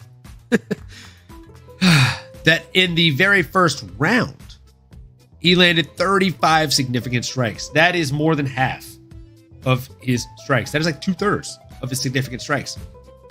He also said in an interview today, Dono, I don't know if you've seen this, that when I came into the second round, I felt bad for him because like his eyes were swollen shut. I knew they were going to stop at the fight. I didn't want to keep doing damage. So like he was just like, he genuinely felt bad for the guy. He's like, he's like, I could keep hitting him. I keep inflicting damage, but I already knew fatality has been done. They're going to stop the fight. It's just a matter of time before the doctor comes in and looks at it. Now, I don't know how much of that was bullshit. If you were watching the fight, Benny Saint-Denis did win the second round, right? I think so. He was winning the second round up until I got stopped. But when I can't see you, I think Terry Silver said it best. And I think, 1992, 1993, Karate Kid 3, man can't see, man can't fight. Man can't walk, man can't fight. Strike first, strike hard, no mercy. That's Cobra Kai. So, I mean, he took the first credo of that. Man can't see, man can't fight. He swore both his fucking eyes shut, bro. So he knew the doctor was going to stop that. Great work from Renato Moicano. I personally couldn't be happier because Drew picked Benoit Saint-Denis, and we needed him to stop winning every fucking fight that he picked on this first year or first half of fantasy MMA. Because goddamn, he's been on a tear, Nano.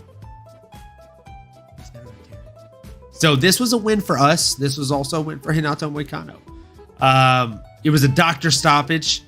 But again, if this fight would have continued on, I think it just would have been more of the same. I truly think that the doctor saved Benoit Saint-Denis a lot of damage in his career by stopping this fight. And I think Benoit Saint-Denis, I know he's a big fan of the crazy fights, right? Like the Shogun Hua versus Dan Hendersons of the world. But he's really got to take a step back and think, as much as I love those fighters, do I want to be those fighters? Because I've only had, 5 fights in the UFC, 6 fights in the UFC, and 2 of them have been knockdown, bang out, fucking drag them out fights between Renato Moicano and Dustin Poirier, which have probably given me at least 5 to 10 fights worth of professional damage long-term across my career. How many more of those do you have before it's fatality? Like, you don't want to do that to yourself as a career.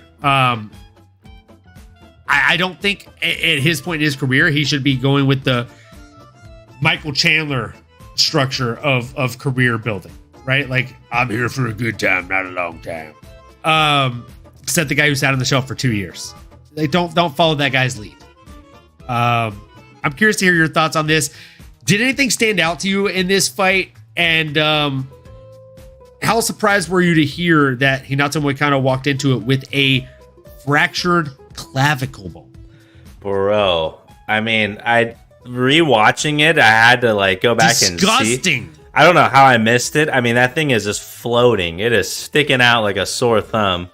But yeah, brother, great freaking breakdown here, and a great main event, and just frankly, a great dominant performance from Renato Money Moicano. All about the money and all about his business, baby. That's what he went out there and did. He stood on his business, and he got the job done. A few things that stood out to me here.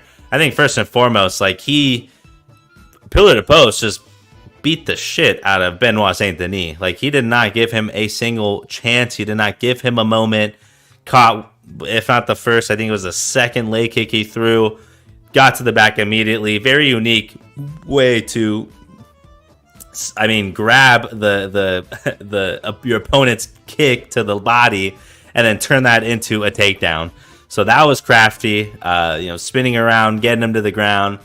and just again beating his ass. Like that's all I can say about it. It was methodical. It didn't look crazy. It sounded like he was swinging from the fences. It was just point A to point B, mitten to face, elbow to eye. I mean, the amount of cuts, and I don't know what happened, but the swelling. Oh, just punches to the face and power drive to the face and the uppercut to the face.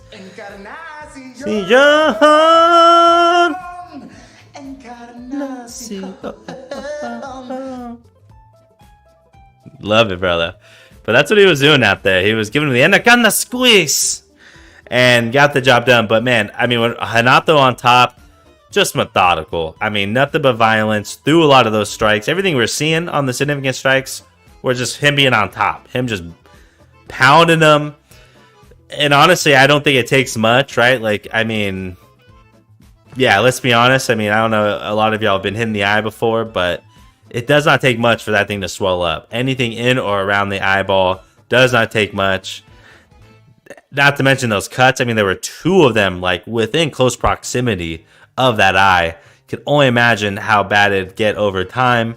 And then what did not make matters any better, and it probably was because of the eye, it probably was just simply shut from the beginning, then both eyes really started to get swollen up.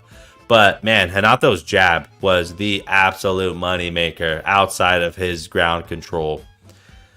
Like, that jab was really just piecing up Benoit. Like, yes, to your point, Benoit was landing some punches that second round. He's an absolute walking robot machine, RoboCop, like just next level dude that can go to a place that I think 99% of the people on Earth probably can't get to. Maybe 99.8, 99.9 probably. Like, I literally maybe a few hundred people ever. Like, he's an elite of elite. He's, you know, special, like the Navy SEALs of France, right? Or the special ops team of France. You know, please don't. I'm speaking in layman's terms here. Special. He's a special guy. But again, like, and he's tough as nails, so that he was able to stick around.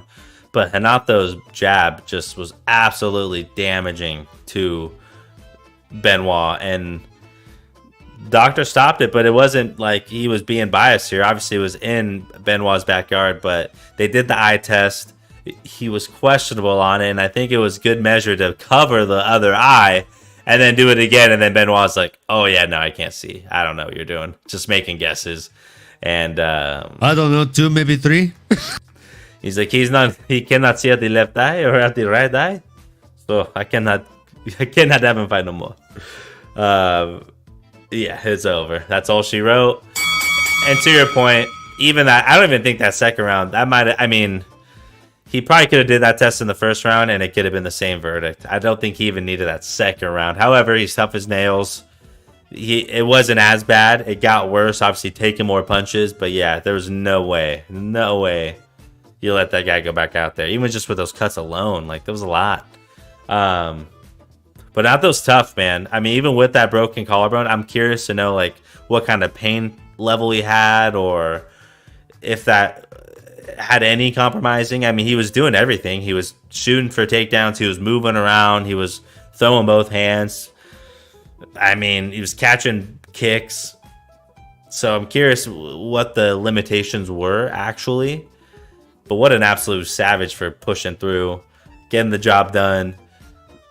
If he wants Dan Hooker, then I say you give him Dan Hooker. I mean, he deserves it. He's going to be in that top 7 or however it shakes out at this point. Danny Hooks, easy fight. Easy fight. You don't belong here. He's like a turtle. You put in that tree. Turtle in a tree. How'd that turtle get there? He didn't get How'd there that by turtle himself. get here? You know, he'll get there by himself. Someone obviously put him in the tree. They obviously put him in a tree. Guys, we are going to be making a turtle in a tree shirt in the next 2 weeks. I guarantee it. Lego. I love it. A turtle in a tree shirt, I feel like, is a good one. Noah Money Moicano, he may come for some royalties, so we'll toss him some residuals. We definitely will. We definitely will, folks. With that being said, folks, do you have a name on the tip of your tongue? TP! He said, love y'all boys. Man, keep it rocking. Proud as hell of y'all. Dude, proud as hell of you, man. You keep it rocking. Moicano experience showed up big time. BSD needs to go to AKA to learn some takedowns. Completely agree. The wild striking that he has, like he's a mostly hook fighter, right? Like I know Dan Hooker's name is Hooker, but this guy should change his name to Hooker because that's what he does. He just he throws big hooks, and that's actually how he hurts most of the people that he fights. If he would learn how to throw more straight shots and actually like use head movement while throwing his shots, I think he'd do a lot better. And also if he learned to really work takedowns into the striking, right? Like Rashad Evans. Rashad was really good at throwing like a double jab, high-low, and then shooting a double, right? Or a 1-2, and then he's in.